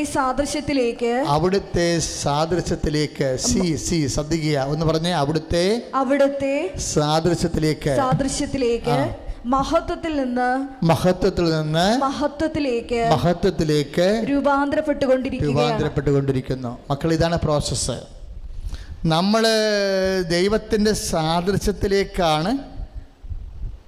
ഈ ദൈവത്തിൻ്റെ സാദൃശ്യത്തിലേക്ക് നമ്മൾ രൂപാന്തരപ്പെട്ടുകൊണ്ടിരിക്കണം എന്ന് പറയുമ്പോൾ മഹത്വത്തിൽ നിന്ന് മഹത്വത്തിലേക്കാണ് വരണത്. അത് ഇല്ലേ? ഈ മഹത്വം നമുക്ക് ലഭിക്കണം എവിടുന്ന? ഈ കൃപ, അതായത് മഹത്വം നമുക്ക് ലഭിക്കണം എവിടുന്നാണ്? കൃപയിൽ നിന്നാണ്. കൃപയെന്ന് പറഞ്ഞാൽ എന്താണ്? ദൈവത്തിൻ്റെ ശക്തിയാണ്. 2 കൊറിന്ത്യൻസിൻ്റെ 12:9 പൗലോസ് അപ്പോസ്തലൻ എന്താ പറയണത്? അങ്ങർക്ക് ഗ്യാസ്ട്രിക് അൾസറായിരുന്നു എന്നാണ് അദ്ദേഹത്തിൻ്റെ ജീവചരിത്രകാരന്മാരും പറയണത്. പ്രസംഗിച്ചുകൊണ്ടിരിക്കുന്ന സമയത്ത് പെട്ടെന്ന് ബോധം പോവും, തലപ്പോച്ചിലുണ്ടാവും. അൾസറുള്ള ആൾക്കാർ സിവിയർ അൾസറാണെന്നുണ്ടെങ്കിൽ തലപ്പോച്ചിലുണ്ടാവും, ഗ്യാസ് കയറിയിട്ട് തലക്കടിക്കും. നമ്മുടെ പിൻകഴുത്തിൻ്റെ അടി കൂടി വന്നിട്ട് തലക്കടിക്കും. വയറ് ഇങ്ങനെ സൂചി കൊണ്ട് കുത്തണ പോലെ തോന്നും, തലക്ക് പോച്ചിലുണ്ടാകും, ആളെ താഴെ കുഴഞ്ഞിരിക്കും. ഒരു ദിവസം ഇങ്ങനെ കുഴഞ്ഞിരുന്ന് പോയി. അപ്പോൾ ലൂക്കായോട് ഡിക്റ്റേറ്റ് ചെയ്ത് കൊടുക്കുകയായിരുന്നു. ഞാൻ ഏതാണ്ട് 10-12 കൊല്ലം മുമ്പ് കണ്ട ഒരു കാഴ്ചയാണ്. ആത്മാവിന് ഞാൻ ഇത് സത്യമാണെന്ന് ഇപ്പോഴും വിശ്വസിക്കുകയാണ്. കാര്യം ഞാൻ കണ്ട കാഴ്ച എന്ന് പറയുന്നത് പൗലോസ് അപ്പോസ്തലൻ ലൂക്കായും കൂടി ഒരു നിലാവിൻ്റെ വെട്ടത്തിൽ ഡിക്റ്റേറ്റ് ചെയ്ത് കൊടുക്കുക. ഡിക്റ്റേറ്റ് ചെയ്ത് പൗലോസ് അപ്പോസ്തലൻ പറഞ്ഞു കൊടുക്കുന്നു, ലൂക്ക എഴുതിക്കൊണ്ടിരിക്കണം. അങ്ങനെയാണല്ലോ എഴുതിയിരിക്കണതെല്ലാം. ഈ അപ്പോസ്തല നടപടി ലൂക്ക എഴുതിയതാണ്. പൗലോസിൻ്റെ ചരിത്രം ഇത്രയും പ്രസിദ്ധമാകാൻ കാരണം ലൂക്ക എഴുതിയത് കൊണ്ടാണ്. പത്രോസിനാണ് ശരിക്കും പറഞ്ഞാൽ ശിഷ്യനെങ്കിലും 14 ലേഖനങ്ങൾ ഉൾപ്പെടെ നടപടി പുസ്തകം ഉൾപ്പെടെ ലൂക്ക എഴുതിയതാണ്. 14 ലേഖനങ്ങൾ പൗലോസ് എഴുതിയതാണ്, പക്ഷേ നടപടി പുസ്തകം ലൂക്ക എഴുതിയതാണ്. അപ്പോൾ ലൂക്ക എഴുതിയത് ഇതുപോലെ ഡിക്റ്റേറ്റ് ചെയ്തുകൊണ്ടിരിക്കുന്ന സമയത്ത് പൗലോസ് പെട്ടെന്ന് കുഴഞ്ഞ് തലപ്പോച്ചിൽ വന്ന് ഇരുന്ന് പോയി. അപ്പം അതൊക്കെ എനിക്കിങ്ങനെ ഒരു സ്വപ്നമോ ദർശനമോ ആണ്, ഞാൻ ഇന്ന് ഓർക്കണില്ല. പക്ഷേ എൻ്റെ മനസ്സിൽ വല്ലാണ്ടൊരു സമയത്ത് വന്നുകൊണ്ടിരുന്ന ഒരു കഥയാണിത്. അപ്പോൾ ലൂക്ക ഇരുന്ന് പോയപ്പോൾ ഉടനെ 10 ദിവസം കുറച്ച് കഴിഞ്ഞപ്പോൾ ലൂക്ക വൈദ്യനാണ്, അയാളെ കൊടുത്ത എന്തോ മരുന്നൊക്കെ കൊടുത്ത് ഈ മനുഷ്യൻ എഴുന്നേറ്റും ഉടനെ ലൂക്കയോട് പൗലോസ് പറഞ്ഞ് ലൂക്ക റൈറ്റ് ഡൗൺ. അപ്പോഴാണ് പൗലോസ് പറയണത്, എന്താ പറയണത്, നമുക്ക് ലഭിക്കാതിരിക്കുന്ന മഹത്വത്തെക്കുറിച്ച് ഓർക്കുമ്പോഴേ ഇന്നത്തെ കഷ്ടതകൾ തുലവ് നിസ്സാരമാണെന്ന്. 8:18 വായിക്കണില്ലേ? ഈ പൗലോസിനെ റീഡ് ചെയ്തില്ലെങ്കിൽ നമുക്ക് ജീസസിനെ മിസ് ചെയ്യും. നമ്മൾ പൗലോസിനെ റീഡ് ചെയ്യാത്ത കാര്യം ഇന്നും ഞാൻ ഓർക്കുകയാണ്, ഈ പൗലോസ് എന്ന് പറയുന്നൊരു മനുഷ്യനെ ദൈവം ഇക്കരെ ജ്ഞാനം അയാൾ പറയണ്ടല്ല, ഇങ്ങനെ പറയുന്നുണ്ടല്ലേ, വെളിപാടുകളുടെ ആധിക്യമാണെന്ന്. വെളിപാടുകൾ ആധിക്യം കൊണ്ട് എനിക്ക് അഹങ്കാരം തോന്നി, അതുകൊണ്ട് ഞാൻ അഹങ്കാരിക്കായിരിക്കും എൻ്റെ പള്ളക്കട കുത്തു തന്നെന്ന്.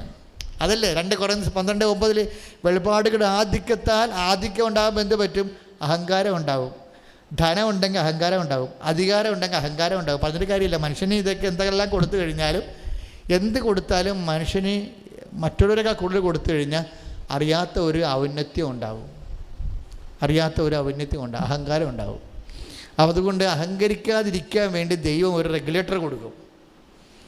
ദൈവത്തിനുള്ള ജഡസന്താനമല്ല, ദൈവത്തിനുള്ള ആളാണെങ്കിൽ അഹങ്കാരം കൊടുത്തുകഴിഞ്ഞാൽ ദൈവത്തിന് ആ സംഭവം റിജക്റ്റ് ചെയ്ത് കളയത്തില്ല. ഈ കയറ്റ് ഓഫീസിലൊക്കെ അല്പമെങ്കിലും ഡിസൈൻ തെറ്റിക്കഴിഞ്ഞാൽ അപ്പം ഒരു റിജക്റ്റ് ചെയ്തിട്ട് പറയും, ഇന്ത്യൻ മാർക്കറ്റ് വിൽക്കാൻ പറയും, ഞങ്ങൾക്ക് ഈ സാധനം വേണ്ടെന്ന് പറയും. ഈ ചെറിയ തകരുത്തരത് എന്ത് ചെയ്യുമ്പോൾ തന്നെ അതിൽ അല്പം ഒന്ന് കതർക്കപ്പാട് വീണ് കഴിഞ്ഞാൽ ഇവൻ റിജക്റ്റ് ചെയ്ത് കളയും. ചില കള്ള മാനേജർമാർ കതർക്കപ്പാട് ഉണ്ടാക്കി റിജക്റ്റ് ചെയ്തിട്ട് ഇന്ത്യൻ മാർക്കറ്റിൽ വില കുറച്ച് കൊടുത്തിട്ട് കൂട്ടി കള്ളക്കളി കളിക്കുന്ന പരിപാടിയുണ്ട്. അതെന്തും ആയിക്കോട്ടെ, നമുക്ക് നമ്മുടെ വിഷയമല്ല അത്. എങ്കിലും റിജക്ഷൻ വരും. ഇതുപോലെ ചില സമയത്ത് വെളിപാട് ആധിക്യത്താൽ ഇപ്പോൾ പണത്തിൻ്റെ ആധിക്യം, സൗന്ദര്യത്തിൻ്റെ ആധിക്യം, ആരോഗ്യത്തിൻ്റെ ആധിക്യം, പാർട്ടിയുടെ ആധിക്യം, പറമ്പിൻ്റെ ആധിക്യം, പൊന്നിൻ്റെ ആധിക്യം, ഇങ്ങനെ എന്തെങ്കിലും ആധിക്യം വന്നു പോയാൽ നമുക്ക് അഹങ്കാരം ഉണ്ടാകും. ഇപ്പോൾ ഓർത്തേക്കണം എന്തെങ്കിലും. അപ്പം നിങ്ങൾക്ക് അതേ ഇത് പറയണത്, ഞാൻ ഒരിക്കലും എനിക്ക് പണക്കാരൻ എന്ന് പാവപ്പെട്ടവനെന്ന് എനിക്ക് ഒരിക്കലും തോന്നിയിട്ടില്ല. എന്താ കാര്യം എന്നറിയാവോ? ഈ പാവപ്പെട്ടവന് 10 പൈസ കിട്ടിക്കഴിഞ്ഞാൽ ഈ പണക്കാരേക്കാൾ ഗതികെട്ട മനസ്സ് കാണിക്കുന്നതുകൊണ്ട് ഞാൻ കണ്ടിട്ടുണ്ട്. നമ്മൾ പാവപ്പെട്ടവരെന്ന് പറഞ്ഞുകൊണ്ട് ഇങ്ങനെ ഒഴിഞ്ഞ് സംസാരിക്കണില്ല. അയ്യോ പാവം എന്ത് ജീവിക്കാം, മാർഗ്ഗമില്ല. ഒന്നും മാർഗ്ഗം ഉണ്ടാക്കി കൊടുത്ത് നോക്കിക്കേ. അവന് പൈസ കിട്ടി കഴിയുമ്പോൾ ഞാൻ പറയുന്നില്ല, നിൻ്റെ ജ്യേഷ്ഠനൊന്ന് സഹായിച്ച്, അവൻ്റെ മകൾ ബാംഗ്ലൂർ പഠിക്കുകയല്ലേ, അവർക്ക് ഇപ്പോൾ ലോൺ കിട്ടണില്ലല്ലോ, എൻ്റെ ചാദ്യത്തിൽ ബുദ്ധിമുട്ടാണെന്ന് പറയും. ഈ പാവപ്പെട്ടവൻ രക്ഷപ്പെട്ട് കഴിഞ്ഞിട്ട് അവൻ്റെ തന്നെ ബ്രദറിനൊന്ന് സഹായിക്കാൻ നോക്കിക്കേ. അപ്പം വിവരം അറിയും, അപ്പം ഇവൻ ആരാണെന്ന് നമുക്കറിയാൻ പറ്റും. ഇനി രസം എന്ന് പറയണത്, ഇവൻ തന്നെ രക്ഷപ്പെട്ട് കഴിഞ്ഞാൽ ഇവൻ എന്താ ചെയ്യണം? ആദ്യം ഇപ്പം ഞങ്ങളുടെ നാട്ടിലൊക്കെ കടലോരത്ത് ഒത്തിരി പേര് രക്ഷപ്പെട്ടു വന്നുണ്ട്. അവൻ ആദ്യം ചെയ്യണത് എന്താ പരിപാടി? അവൻ ആ നാട്ടിൽ നിന്ന് പോരുകയും അവൻ വന്ന് ചേർത്തല വീടെടുത്ത് താമസിക്കുകയും. എന്താ കാര്യം? ഞാൻ ആ ജാതി അല്ലെന്ന് പറയാൻ. സംഭവം അതാണ്. അവരെ നിങ്ങൾ ഈ പുന്നപ്പുറ മുതൽ, എനിക്ക് അറിയാവുന്ന എപ്പോൾ കുഞ്ഞുനാളിൽ അറിയാവുന്ന സ്ഥലം പുന്നപ്പുറ മുതൽ ഈ ഫോർട്ട് കൊച്ചി വരെയുള്ള സ്ഥലങ്ങളാണ്. അവിടുന്ന് രക്ഷപ്പെട്ടവന്മാരൊക്കെ ഇവിടെ പോയെന്ന് നോക്കി. മക്കളെ പഠിപ്പിച്ച് എന്തെങ്കിലും 10 കാശ് കിട്ടിയവൻ രക്ഷപ്പെട്ട എന്താണ്? തൻ്റെ അനിയന്മാരെ ചേട്ടന്മാരെ ഇപ്പോഴും പഴയ പരിപാടിയൊക്കെ ചെയ്തുകൊണ്ട് ജോലി ജീവിക്കണമെന്നുണ്ടെങ്കിൽ എങ്ങനെയെങ്കിലും അവന്മാരുടെ ആളല്ല ഞാനെന്നറിയാൻ വേണ്ടി അവിടെ നേരെ ചാടി വന്നിട്ട് എറണാകുളത്ത് പോയി താമസിക്കുക, ചേർത്തല വന്ന് താമസിക്കുക, ആലപ്പുഴ പട്ടണത്തിൽ വന്ന് താമസിക്കുക എന്നായിരുന്നു. ദൈവം ഈ ആൾക്കാരെ തമ്മിൽ നോക്കുമ്പോൾ എങ്ങനെ ടാലി ചെയ്യണത്? ദൈവം മനസ്സാണ് ടാലി ചെയ്യണത്. പാവപ്പെട്ടതോ പണക്കാരനോ ആണെന്നറിയണ ആരാണ്? മനോഭാവമാണ്. യേശു ക്രിസ്തുവിൻ്റെ മനോഭാവം നിങ്ങൾക്കുണ്ടാവട്ടെ എന്ന് പറയാൻ കാരണം അതാണ്. ഫിലിപ്പിയറുടെ 2:7 വായിക്കുമ്പോൾ തുടങ്ങണ 6 എങ്ങനെ പറയണത്? യേശുക്രിസ്തുവിൻ്റെ മനോഭാവം, പണമുണ്ടായാലും പണമില്ലെങ്കിലും, ആരോഗ്യം ഉണ്ടായാലും ആരോഗ്യമില്ലെങ്കിലും, സൗന്ദര്യം ഉണ്ടായാലും സൗന്ദര്യമില്ലെങ്കിലും, നിങ്ങൾക്കും എനിക്കും ഉണ്ടാകുന്ന ഒരേ ഒരു മനോഭാവമാണ് സ്വർഗത്തിൻ്റെ സ്റ്റാൻഡേർഡ്, സ്വർഗത്തിൻ്റെ നിലവാരം എന്ന് പറയുന്നത്. എന്താണ്? നിനക്ക് യേശുക്രിസ്തു, പണമുണ്ടാകാം, ചില പണമില്ലേയിരിക്കാം, പക്ഷെ പണമില്ല കൊണ്ടോ ഇല്ലാത്ത കൊണ്ടും സ്വർഗരാജ്യത്തിൽ പ്രവേശിക്കുന്ന കൃപ കിട്ടണമെന്ന് നിർബന്ധമില്ല. യേശുക്രിസ്തുവിൻ്റെ മനോഭാവം ഉണ്ടാകണം. ഇത് പണം നിനക്ക് ഉണ്ടാകാം, പണം ഉണ്ടാകണത് കൊണ്ട് അതൊരു തിന്മയാണെന്നില്ല. പണം ഉണ്ടെങ്കിലും യേശുക്രിസ്തുവിൻ്റെ മനോഭാവം നിനക്കുണ്ടായാൽ കർത്താവിനോട് പങ്കുണ്ടാകും. പത്രോസിന് കാല് കഴുകാൻ നേരത്ത് ഈശോ എന്നാ പറഞ്ഞത്? എൻ്റെ കാല് കഴുകണ്ടെന്ന് പത്രോസ് പറഞ്ഞില്ലേ? എൻ്റെ കാല് കഴുകണ്ടെന്ന് പത്രോസ് പറഞ്ഞില്ലേ? അപ്പോൾ ഈശോ എന്നാ പറയുന്നത്? ഞാൻ നിന്നെ കഴുകിയില്ലെങ്കിൽ നിനക്ക് എന്നോടുകൂടെ പങ്കില്ല. മക്കളെ, കർത്താവിൻ്റെ കൂടെ പങ്കെന്ന് പറഞ്ഞാൽ എന്താ?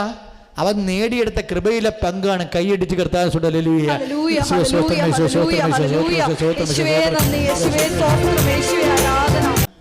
തേങ്ങുന്നു വന്നോ? അപ്പോഴെന്താണ് അവൻ സ്വീകരിക്കായിരുന്നു? ജ്ഞാനസ്ഥാനം. അവനൊരു ജ്ഞാനസ്ഥാനം സ്വീകരിച്ചിട്ടുള്ളൂ, രക്തജ്ഞാനസ്ഥാനമാണ് സ്വീകരിച്ചിരിക്കുന്നത്. കുരിശുമരണമാണ്. കുരിശുമരണത്തെ, സഹനത്തെ ഈശോ ജ്ഞാനസ്ഥാനം ആണെന്നും കഴുകലെന്നാണ് പറയണത്.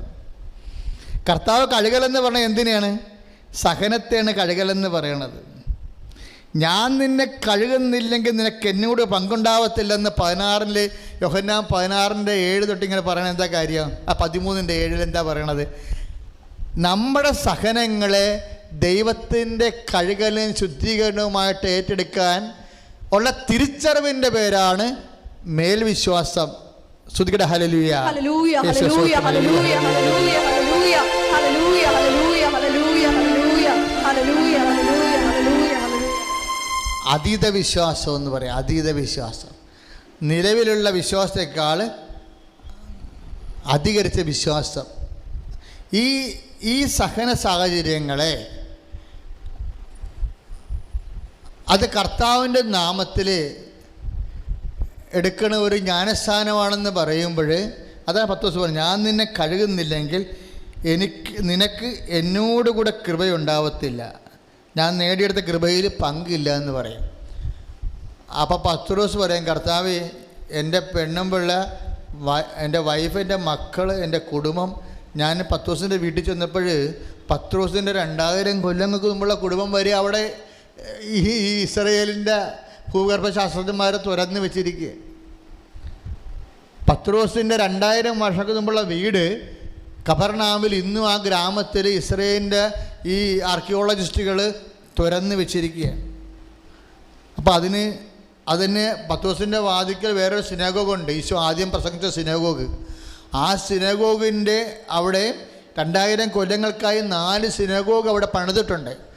ആദ്യം പണിത സിനഗോഗ്, അതിൻ്റെ അടിത്തറ, അതിൻ്റെ അടിയിൽ രണ്ടാമത് പണിത സിനഗോഗ്, മൂന്നാമത് പണിത സിനഗോഗ്.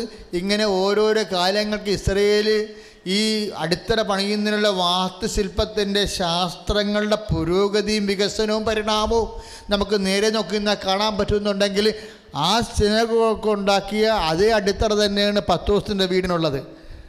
ദുട്ടുള്ള മനുഷ്യനാണെങ്കിൽ 2 വള്ളവും വരെയുള്ള ആളാണ്, ആവശ്യത്തിന് പണം ഉണ്ടായിരുന്ന ആളാണ്, മക്കളുണ്ടായിരുന്നതാണ്, ഭാര്യ ഉണ്ടായിരുന്നു. കർത്താവിന് പറഞ്ഞ, കർത്താവ്, ഞാൻ ഇതെല്ലാം ഉപേക്ഷിച്ചാണ് നിൻ്റെ ഒറ്റ പേരിൽ വന്നിരിക്കുന്നത്.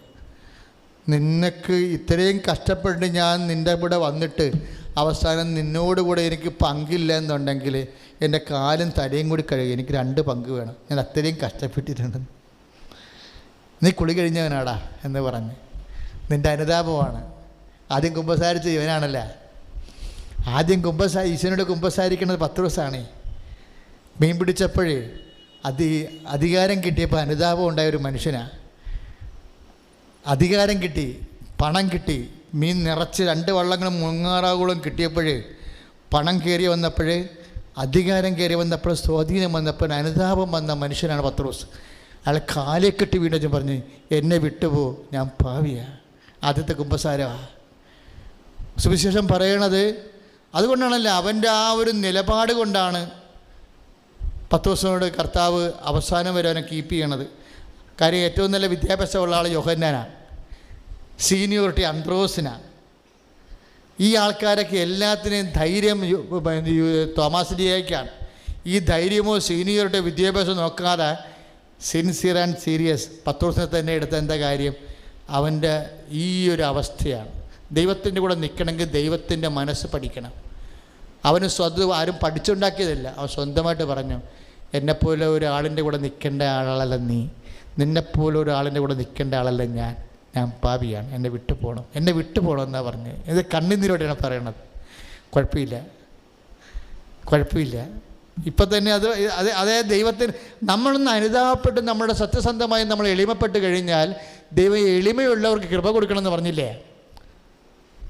4:6 6:4 യാക്കോബ് 6:4 പറയുന്നത് ദൈവം എളിമയുള്ളവർക്ക് കൃപ കൊടുക്കണം എന്നാണ്. ദൈവം കൊടുക്കണ സാധനമാണ് കൃപ. അതാർക്കാണ് കിട്ടണത്? യാക്കോബ് 4:6 വെച്ചോണ്ട് ദൈവം എളിമയുള്ളവർക്ക് കൃപ കൊടുക്കുമെന്ന്. പത്രോസിൻ്റെതും ആ വചനമുണ്ട്. 4:6 ഇത് യാക്കോബല്ലേ? യാക്കോബ് 4:6 ദൈവം എളിമയുള്ളവർക്ക് കൃപ കൊടുക്കുന്നു. പത്രോസിൻ്റെ അടുത്ത് 1:5 പിന്നെ 1 പത്രോസ് അല്ലേ അത്? 1 പത്രോസ് 1:5 ദൈവം വിനയമുള്ളവർക്ക് കൃപ കൊടുക്കുന്നു. 5:5 1 പത്രോസ് 5:5 ദൈവം വിനയമുള്ളവർക്ക് കൃപ കൊടുക്കുന്നു. യാക്കോബ് 4:6 ദൈവം എളിമയുള്ളവർക്ക് കൃപ കൊടുക്കുന്നു. നോക്കിയാൽ 2 സെയിം അല്ലേ? അതന്നെയല്ലേ അമ്മ 1:29 പറയണത്? അവിടുന്ന് തൻ്റെ ദാസിയുടെ വിനീതാവസ്ഥ തൃക്കൺ പാർത്തെന്ന് ഇല്ലേ? അപ്പോഴേ ഈ പത്രോസും ഒരു വിനയത്തിൻ്റെ ഒരു അടയാളമാണ്. എന്ത് നമുക്ക് സമ്പത്ത് ഉണ്ടായാലും സമ്പത്ത് വർദ്ധിച്ചാലും അടിസ്ഥാനപരമായിട്ട് നമ്മൾ ആരാണെന്ന് ഐഡൻറ്റിഫൈ ചെയ്യണം. ഞാൻ പാപിയാണെന്ന് പറയും. നിൻ്റെ കൃപയ്ക്ക് വേണ്ടി യോഗ്യതയുള്ളൊരു മനുഷ്യനാണ് ഞാൻ. എന്തെല്ലാം ഉണ്ടെങ്കിലും നീ ഇല്ലാതെ എനിക്ക് ജീവിക്കാൻ പറ്റത്തില്ലെന്ന് തുറന്ന് പറയണം. സ്തുതിക്കട്ടെ, ഹല്ലേലൂയ, യേശുവേ സ്തോത്രം.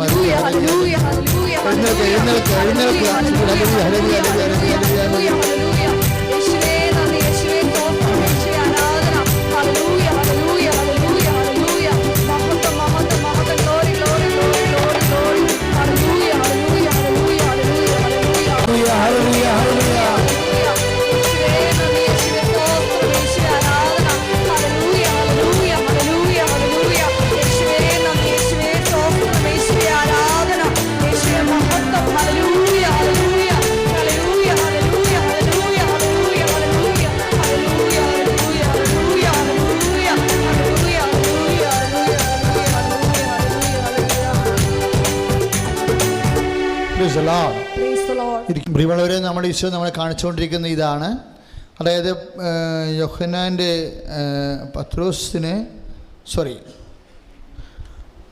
പൗലോസിൻ്റെ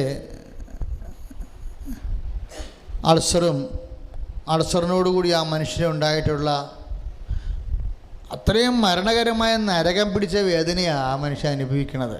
അതുകൊണ്ടാണ് പത്രോസ് വേദന കൂടിയപ്പോൾ പൗലോസ് പറയണത് പിശാസിൻ്റെ ഈ ദൂതൻ എന്ന് പറഞ്ഞു. ശപിച്ച് പറയണ രോഗത്തെ പിശാസിൻ്റെ ദൂതൻ. അതായത് എപ്പോഴും ഇങ്ങനെ അൾസറൊക്കെ വന്നു കഴിഞ്ഞാൽ അങ്ങനെയാണ്.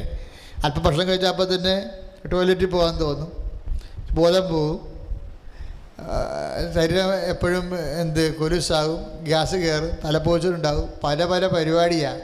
എല്ലാ സിസ്റ്റവും ഈ മനുഷ്യന് കൂടാരപ്പണിയും ഭജന പ്രസംഗവും നടത്തി സമയത്ത് ഭക്ഷണം കഴിക്കാതെ ഉണ്ടാക്കിയ പരിപാടിയാണിത്. അപ്പോൾ ദൈവത്തോട് പറഞ്ഞു, എന്നെ ഇതിൽ നിന്നൊന്ന് രക്ഷിക്ക്. കാര്യം എനിക്ക് പെണ്ണും പിടക്കൊഴിയോ ഒന്നും ഇല്ല, മക്കളില്ല നോക്കാൻ. ഞാൻ വചനം പ്രസംഗിച്ച് നിൻ്റെ ജോലിക്ക് വേണ്ടി നടക്കുകയില്ലേ? അപ്പോൾ എന്നെ ഒന്ന് സഹായിക്കണ്ടേ, എന്നോട് കരുണ കാണിക്കണ്ടേ? എന്നെ ഇങ്ങനെ ഇട്ടുകൊണ്ട് കഷ്ടപ്പെടുത്തി എന്ത് ചെയ്യും? അതുകൊണ്ട് ഈ അൾസറൊന്ന് മാറ്റിത്തായോ എന്ന് പറഞ്ഞ് കണ്ണുനീരോടെ പല പ്രാവശ്യം ഈ മനുഷ്യൻ പ്രാർത്ഥിക്കുന്നു. 3 പ്രാവശ്യം ഞാൻ പ്രാർത്ഥിച്ചെന്നാണ് പറയണത്. അപ്പോൾ അവസാനം ഒരു വാക്ക് മറുപടി, ദൈവം മറുപടി പറയാതിരിക്കത്തില്ല മക്കളെ ഒരിക്കലും. അത് നിങ്ങൾ ഓർത്തു. എപ്പോഴും പ്രാർത്ഥനയെ കഴിഞ്ഞ 2 മാസം മുമ്പ് ഈശോ പറഞ്ഞ ഏറ്റവും വലിയ സത്യം ഇതാണ്: ഏത് പ്രാർത്ഥനയ്ക്കും ദൈവം മറുപടി പറയാതിരിക്കത്തില്ല. ഒരുപക്ഷെ മറുപടി പറയുമ്പോൾ നമ്മൾ ചില സമയത്ത് ദൈവം മറുപടി പറയും. ചില മറുപടികൾ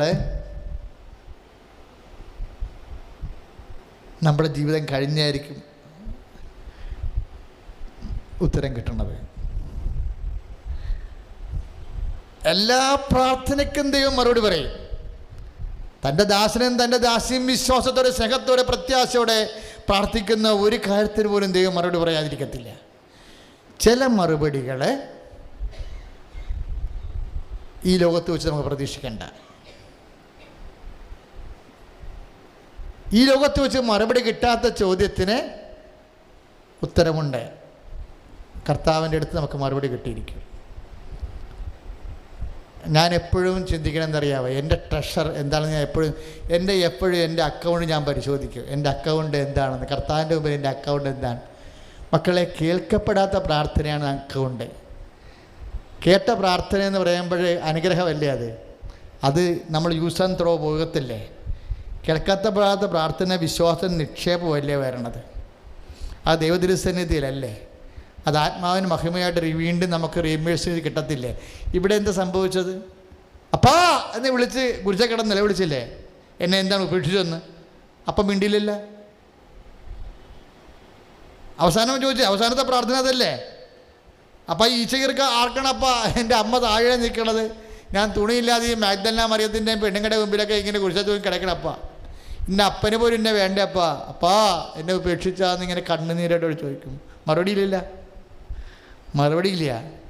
ആത്മാവ് പെരുകുന്നപ്പോൾ പറഞ്ഞ് ചെവി പറയും പനുണ്ട് എന്നെ ഉപേക്ഷിക്കുക. അതാണ് എന്നേക്കും നിങ്ങളോടുകൂടി ആയിരിക്കും എന്ന് പറഞ്ഞതിൻ്റെ കാര്യം. അവസാനം പിരിയുന്ന ആൾ ആത്മാവായിരിക്കും. പിരിയുന്നപ്പോൾ പറഞ്ഞേ ചെയ്യണ്ട, കമൻറ്റ് ചെയ്താൽ മതി എന്ന്. നീ അതല്ലേ പഠിച്ചത്, നീ അതല്ലേ പ്രാർത്ഥിച്ചത്, അതല്ലേ പ്രാർത്ഥിക്കാൻ പഠിപ്പിച്ചത്, അതുപോലെ ചെയ്യും. ഉടനെ പറഞ്ഞപ്പാ നീ കേട്ടാലും കേട്ടില്ലേലും ഐ കമണ്ട് മൈ സ്പിരിറ്റ്. അവസാനത്തെ പ്രാർത്ഥനയാണ് സൂപ്പർ.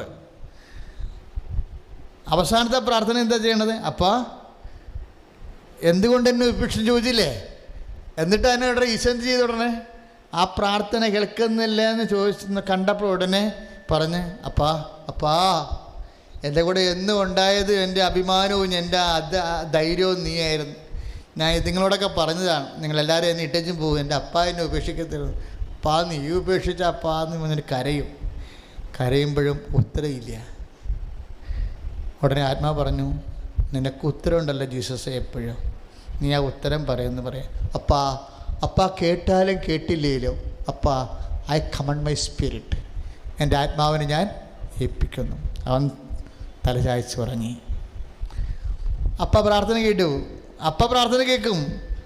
ആ സെക്കൻഡ് ഭൂമി പിളർത്തി, പ്രേതാലങ്ങളെ തുറന്ന് എൻ്റെ മകൻ എങ്ങനെ ഉയർത്തി നിൽക്കുമെന്ന് ലോകത്തോട് കാണിച്ചു. കൈ ഇടിച്ച് കർത്താൻ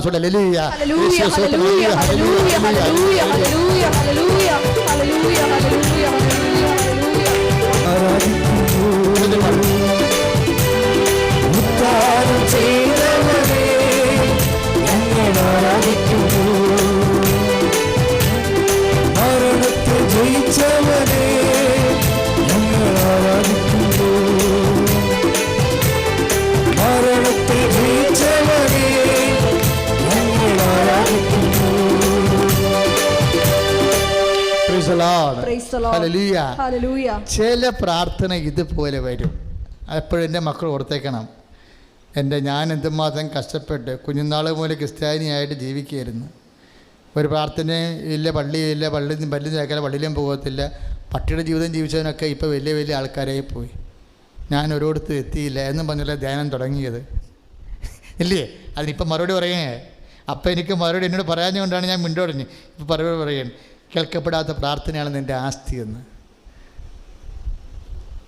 അതുകൊണ്ടാണ് കുറച്ച് മുമ്പ് വായിച്ചത്. ഒന്ന് വായിച്ചവനെ, ഈ ആസ്തികൾ, അതായത് നേരത്തെ പറഞ്ഞില്ലേ, അതായത് പിതാവിൻ്റെ ഇഷ്ടം നിറവേറ്റുക എൻ്റെ ആഹാരം എന്ന് പറഞ്ഞില്ലേ. അവസാനത്തെ ആഹാരമാണ് കഴിച്ചത്. അവസാനത്തെ ആഹാരമാണ് കഴിച്ചിട്ടാണ് പിതാവിൽ അഭയം പ്രാപിക്കുന്നത്. അവസാനത്തെ ആഹാരം കഴിക്കുകയാണ്. വിശ്വാസം, പ്രത്യാശ, സ്നേഹം എല്ലാം കൂടി ഒറ്റ വാക്ക് പറഞ്ഞ് ഐ കമണ്ട് മൈ സ്പിരിറ്റ് എന്ന്. ഞാൻ പറഞ്ഞില്ലേ മക്കളോട്, നിങ്ങളോട് വിശ്വാസം, പ്രത്യാശ, സ്നേഹം എല്ലാം കൂടി ഒറ്റ വാക്കുണ്ട്. അതിൻ്റെ പേരാണ് സമർപ്പണമെന്ന്. കൈയടിച്ച് കർത്താൻ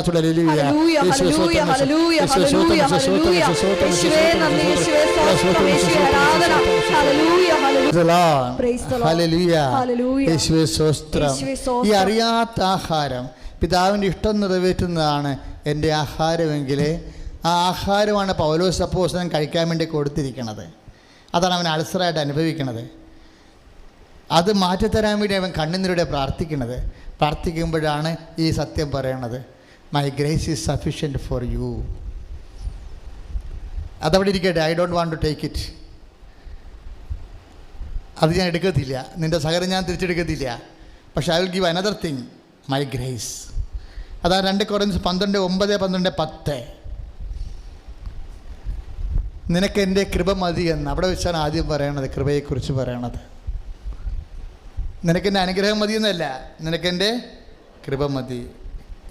എന്നിട്ട് കൃപ എന്താണെന്ന് പറയുന്നത് അവിടെ വെച്ചാൽ ഒക്കൾട്ട് വേർഡെന്ന് പറഞ്ഞ് ബൈബിളിൽ ഹിഡൻ വേർഡുണ്ട്. എന്ന് വെച്ചാൽ ദൈവം നിത്യരക്ഷയുടെ വലിയ വർത്തമാനങ്ങളെ ഇങ്ങനെ കംപ്രൈസ് ചെയ്ത് ക്യാപ്സൂളാക്കി ഇങ്ങനെ പൂത്തിവെക്കും ദൈവത്തിൻ്റെ വചനത്തിൽ.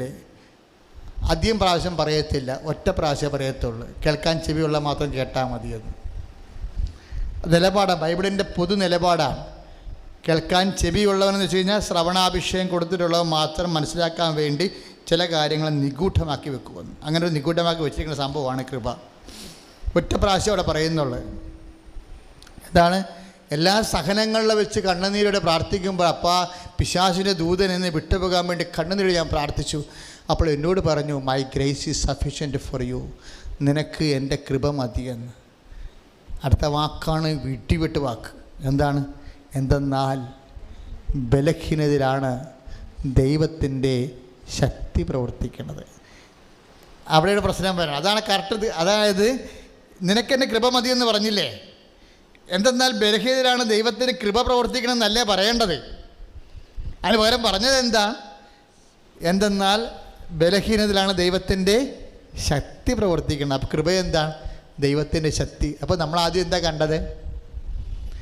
പിതാവ് ശക്തിയാണ്, പുത്രൻ ശക്തിയാണ്, പരിശുദ്ധാത്മാവ് ശക്തിയാണ്. ഈ ശക്തിയാണ് നമ്മളിലേക്ക് വരണത്. ഇതെപ്പോഴാണ് വരണമെന്ന് പറഞ്ഞത്? ബലഹീനതയിലാണ് ദൈവത്തിൻ്റെ ശക്തി ആക്ടിവേറ്റ് ആകണത്, ദൈവത്തിൻ്റെ ശക്തി. അപ്പോൾ ഈ അതുകൊണ്ട് പൗലോസ് അപ്പോസ്തലൻ പറയും, ഞാൻ ബലഹീനനായിരിക്കുമ്പോഴാണ് ഞാൻ ശക്തനായിരിക്കണത് എന്ന് വെച്ച് കഴിഞ്ഞാൽ എന്താണ്? ആത്മാവിന് ശക്തി പ്രാപിക്കണമെന്ന്. അപ്പോൾ ബലഹീനകാലം എന്ന് പറയുമ്പോൾ എന്തെങ്കിലും ഞെരുക്കത്തിൻ്റെ കാലമാണ്, ആത്മാവിൻ്റെ ശക്തിയുടെ കാലം. എന്നിട്ട് പൗലോസ് അപ്പോസ്തലൻ താഴെ 10 വായിച്ചവനെ 12:9 വായിച്ചേ. ശ്രുതിയുടെ ഹല്ലേലൂയ, യേശുവേ സ്തോത്രം, ഹല്ലേലൂയ. കൊരിന്ത്യൻസ്, ക്രിസ്തുവിന്റെ ശക്തി എൻ്റെ മേൽ ആവസിക്കേണ്ടതിന് ഞാൻ പൂർവാധികം സന്തോഷത്തോടെ എൻ്റെ ബലഹീനതയെക്കുറിച്ച് പ്രശംസിക്കും. അതായത് വചനം ഏതാ? 12:9. 2 Corinthians 12:9.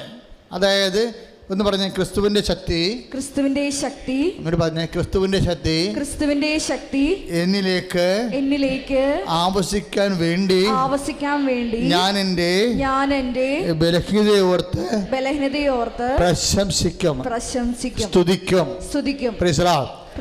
ഇപ്പോഴെന്താ മനസ്സിലായത്? ദൈവശക്തിയാണെന്ന് നമ്മൾ രാവിലെ കണ്ടില്ലേ? ഇപ്പോഴെന്താ പറയണത്? അത് ആവസിക്കാനുള്ള ടെൻഡൻസി ഉണ്ടെന്ന്. ഇതല്ലേ അച്ഛൻ ആദ്യം പറഞ്ഞത്? ഞാൻ പറഞ്ഞില്ലേ, വെള്ളമാണെങ്കിൽ ഒഴുകാനുള്ള ടെൻഡൻസി ഉണ്ട്, വായുവാണെങ്കിൽ പറക്കാനുള്ള ടെൻഡൻസി ഉണ്ടെന്ന്. ദൈവത്തിൻ്റെ ശക്തിക്ക് ആവസിക്കാനുള്ള ടെൻഡൻസി ഉണ്ടെന്ന്. ദൈവത്തിൻ്റെ ശക്തിയുടെ ആവസിപ്പുണ്ടാകണം എപ്പോഴാണ്? ബലഹീനതയിലാണെന്ന്. ഇപ്പം നമ്മൾ ഓക്കെ ആണെന്ന് പറഞ്ഞാൽ ഞാൻ പറഞ്ഞ് നിങ്ങളിപ്പോൾ ഓക്കാണെന്ന് പറയും. എന്താ കാര്യം? ആവസിപ്പില്ലാത്ത ആളാണ്. നമുക്ക് ഈ ഭർത്താവിന് ഇത്തിരി കള്ളുകൂടിയ ഭാര്യയുടെ സംശയമൊക്കെ ഇത്തിരി അത്യാവശ്യം കാര്യങ്ങളൊക്കെ വേണം. നല്ല ക്രിസ്ത്യാനിയായിട്ട് മര്യാദയോടെ ജീവിക്കണമെന്നുണ്ടെങ്കിൽ അത്യാവശ്യം സംഭവം ഈ കുരിശെല്ലാം വേണം. പക്ഷേ കുരിശുള്ളതല്ല പ്രശ്നം. കുരിശ് നമ്മളെ വിഴുങ്ങരുത്. ഈ വെള്ളമില്ലാതെ എങ്ങനെ വള്ളം ഓടണത്? ഓടാൻ പറ്റത്തില്ല. വള്ളത്തിൻ്റെ അകത്താണ് വെള്ളം കിടക്കണമെങ്കിൽ വള്ളം മുങ്ങിയും പോകും. അപ്പോൾ ഈ സഹനം ക്രിസ്ത്യാനിയെ സംബന്ധിച്ചിടത്തോളം കുരിശ് കൃപയാക്കാൻ വേണ്ടി അത്യാവശ്യം സഹനം വേണം. പക്ഷെ സഹനം വേണമെങ്കിൽ ഒരു പ്രശ്നമുണ്ട്, ഇതിനെ കൃപയാക്കാനുള്ള സോഫ്റ്റ്വെയർ നമ്മുടെ ഉണ്ടാകണം. അതാണ് ഞാൻ മുമ്പ് പറഞ്ഞ 9:27 മർക്കോസിൻ്റെ സുവിശേഷം. എന്താണ്? എൻ്റെ നാമത്തിൽ ഈ ശിശുവിനെ സ്വീകരിക്കുന്നവൻ എന്നെ ഏത് ബലഹീനതയല്ല, ശിശുവാണല്ലോ ബലഹീനത ഏറ്റവും വലിയ പ്രതീകം. നമുക്കുണ്ടാകുന്ന ദുരിതങ്ങളും ദുഃഖങ്ങളും എല്ലാം യേശുക്രിസ്തുവിൻ്റെ നാമത്തിൽ സ്വീകരിക്കാനുള്ള ഒരു മനുഷ്യൻ്റെ കപ്പാസിറ്റിയെക്കുറിച്ചാണ് ഇന്നലെ പറഞ്ഞത്. യോഹന്നാൻ 1:12 അവൻ്റെ നാമത്തിൽ വിശ്വസിക്കുന്നവർക്കെല്ലാം ദൈവമക്കളാകാനുള്ള, കൃപസന്താനമാകാനുള്ള കഴിവ് നൽകിയെന്ന്. ഈ കഴിവെന്ന് പറയണതാണ് പ്രശ്നം. അത് ഓരോ വ്യക്തികളും മാത്തമാറ്റിക്കലായിട്ട് മാറിക്കൊണ്ടേയിരിക്കും. ഈ കഴിവ് വർദ്ധിപ്പിക്കാൻ വേണ്ടിയാണ്. അപ്പോൾ നിങ്ങൾ ചോദിച്ചാൽ എങ്ങനെയാണ് കഴിവ് വർദ്ധിപ്പിക്കണമെന്ന് ചോദിക്കും. ഈ കഴിവ് വർദ്ധിപ്പിക്കണ വിശ്വാസം അപ്ഗ്രേഡ് ചെയ്താൽ മതി. വിശ്വാസം അപ്ഗ്രേഡ് ചെയ്യണം, പ്രത്യാശ അപ്ഗ്രേഡ് ചെയ്യണം, അതുപോലെ തന്നെ സ്നേഹം അപ്ഗ്രേഡ് ചെയ്യണം. എളുപ്പം സ്നേഹം അപ്ഗ്രേഡ് ചെയ്യാനാണ്. അപ്പോൾ നിങ്ങൾ ചോദിക്കും എങ്ങനെയാണ് ഈ സ്നേഹം അപ്ഗ്രേഡ് ചെയ്യണമെന്ന്. അത് ബൈബിളിൽ ഈശോ പല പ്രാവശ്യം how to upgrade yourself എന്ന് പറഞ്ഞിട്ടുണ്ട്. എങ്ങനെയാണ് നിങ്ങൾ അപ്ഗ്രേഡ് ചെയ്യേണ്ടതെന്ന്. അത് പലപ്പോഴും വരണത് ലൂക്ക 6:31, അതുപോലെ തന്നെ 15, മത്തായി 5:20 ഉണ്ട്. ഒന്ന് വായിച്ചാൽ മനെ ശ്രുതികട. ഹല്ലേലൂയ ഹല്ലേലൂയ ഹല്ലേലൂയ. ലൂക്ക 6:31. മറ്റുള്ളവർ നിങ്ങളോട് എങ്ങനെ പെരുമാറണമെന്ന് നിങ്ങൾ ആഗ്രഹിക്കുന്നുവോ അങ്ങനെ തന്നെ അവരോടും പെരുമാറുവിൻ. നിങ്ങളെ സ്നേഹിക്കുന്നവരെ നിങ്ങൾ സ്നേഹിക്കുന്നതിൽ എന്ത് മേന്മയാണുള്ളത്? പാപികളും തങ്ങളെ സ്നേഹിക്കുന്നവരെ സ്നേഹിക്കുന്നുണ്ടല്ലോ. 5:20 വായിച്ചേ. ശ്രുതികട. ഹല്ലേലൂയ ഹല്ലേലൂയ ഹല്ലേലൂയ ഹല്ലേലൂയ. യേശുവേ നന്ദി, യേശുവേ സ്തോത്രം, യേശുവേ ആരാധന. ഹല്ലേലൂയ ഹല്ലേലൂയ ഹല്ലേലൂയ ഹല്ലേലൂയ ഹല്ലേലൂയ ഹല്ലേലൂയ ഹല്ലേലൂയ. നിങ്ങളുടെ നീതി നിയമജ്ഞരുടെയും ഫരീസിയരുടെയും നീതിയെ അതിശയിക്കുന്നില്ലെങ്കിൽ നിങ്ങൾ സ്വർഗരാജ്യത്തിൽ പ്രവേശിക്കുകയില്ലെന്ന് ഞാൻ നിങ്ങളോട് പറയുന്നു. ഇങ്ങനെയാണ് അപ്ഗ്രേഡ് ചെയ്യണത്. അതായത് മറ്റുള്ള അതായത് സാധാരണ ദൈവത്തെ അറിയാത്തവർ ചെയ്യുന്നതിനേക്കാളും സുവിശേഷ വിഹിതമായ ഐതിഹാസികമായിട്ട് മേൽഗതിയിൽ നമ്മൾ വർക്കൗട്ട് ചെയ്യണം. അതാണ് 5:20 ഒന്നൊരു വായിച്ചേ. നിങ്ങളുടെ നീതി നിയമജ്ഞരുടെയും ഫരിസേയരുടെയും നീതിയെ അതിശയിക്കുന്നില്ലെങ്കിൽ നിങ്ങൾ സ്വർഗരാജ്യത്തിൽ പ്രവേശിക്കുകയില്ല. അതായത് നമ്മളുടെ നീതി നിയമജ്ഞന്മാരുടെയും ഫരിസേയന്മാരുടെയും നീതി ഇപ്പോൾ ഉദാഹരണത്തിന് ഒരു ചേട്ടായി അനുജനും തമ്മിൽ സ്വത്ത് പങ്കുവെച്ച്, എന്നിട്ട് ചേട്ടായി മാറി താമസിക്കണ്.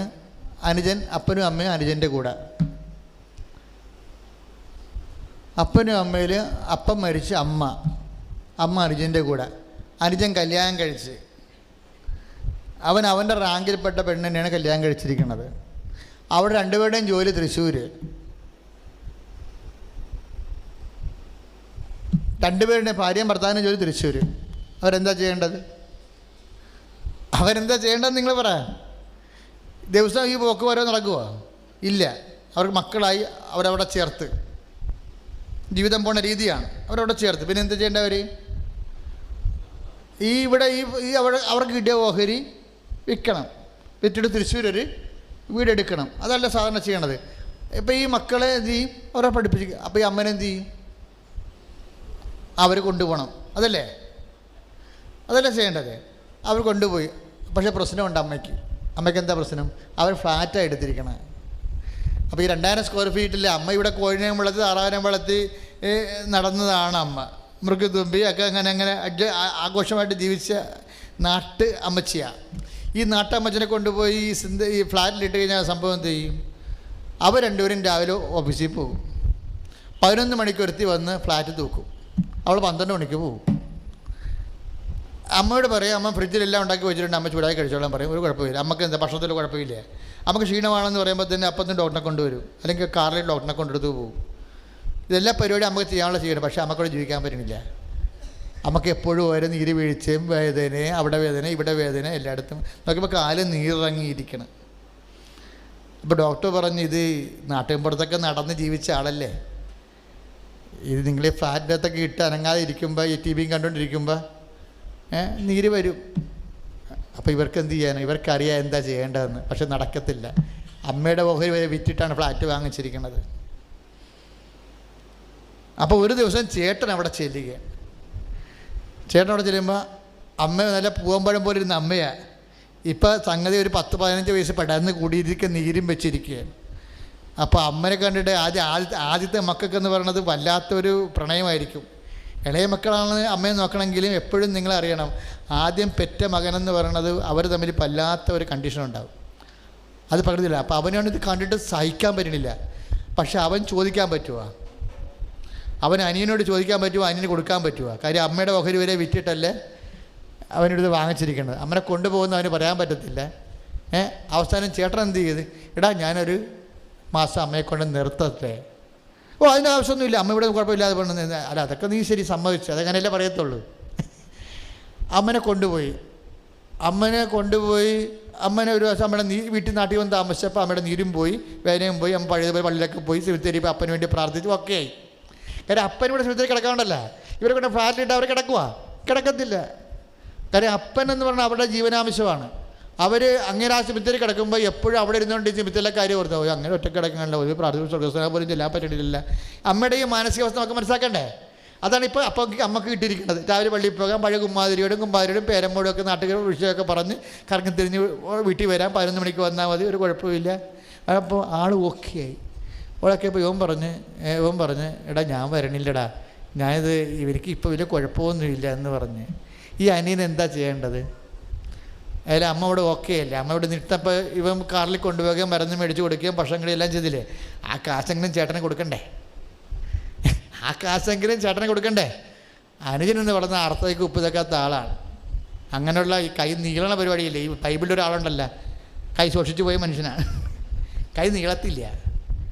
ഈ കൈ നീളാത്ത അനുജന് അവൻ്റെ അമ്മയുടെ ഓഹരി അവൻ തന്നെ വിറ്റ് അവൻ തന്നെ ഭാര്യയായിട്ട് ഉപയോഗിക്കണമെങ്കിലും ഈ ജ്യേഷ്ഠൻ അമ്മച്ചിനെ നോക്കുമ്പോൾ ഈ നീതിയാണ് നിങ്ങളുടെ നീതി എന്ന് പറയുന്നത്. നിങ്ങളുടെ നീതി നിയമജ്ഞന്മാരെയും ഫരിസേയരെയും അതിലംഘിക്കുന്നില്ലെങ്കിൽ നിങ്ങൾ ദൈവരാജ്യത്തിൽ പ്രവേശിക്കത്തില്ല. ഇതാണ് സ്നേഹത്താൽ പ്രവർത്തനനിരതമായ വിശേഷം. മറ്റുള്ളവർ ചെയ്യുന്നതിനൊക്കെ കൂടുതലെന്ന് പറഞ്ഞാൽ അനിയൻ ചെയ്യുന്നതിനെ കൂടുതലാണ് ചേട്ടൻ ചെയ്യണത്, ഇല്ലേ? ഇതിങ്ങനെയാണ് വിശ്വാസം അപ്ഗ്രേഡ് ചെയ്യണത്. ഇത് പ്രത്യാശ അപ്ഗ്രേഡ് ചെയ്യാം. ഇതെല്ലാം ചെയ്യണത് ഈ അമ്മയ്ക്ക് വേണ്ടി ഇതെല്ലാം ചെയ്യണത് എന്തുദ്ദേശത്തിലാണ്? 5 പൈസ ഇപ്പം അധിക ബാധ്യതയാണ് ചേട്ടന് വരണത്. പക്ഷേ ഇതെല്ലാം ഈ കുരിശ് തൂങ്ങിയതിൻ്റെ പേരിൽ ചെയ്യുകയാണ്. എന്താ കാര്യം? അവൻ്റെ സാദൃശ്യത്തിലേക്കാണ് നമ്മൾ വിളിക്കപ്പെട്ടിരിക്കുന്നത്. അതല്ലേ 2 Corinthians 3:18 വായിച്ചത്? എന്താ വായിച്ചത്?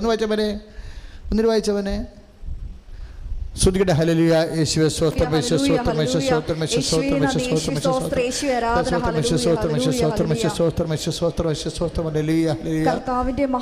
കർത്താവിന്റെ മഹത്വം കണ്ണാടിയിൽ എന്നതുപോലെ മൂടുപടമണിയാത്ത മുഖത്ത് പ്രതിഫലിക്കുന്ന നാം എല്ലാവരും അവിടുത്തെ സാദൃശ്യത്തിൽ മഹത്വത്തിലേക്ക്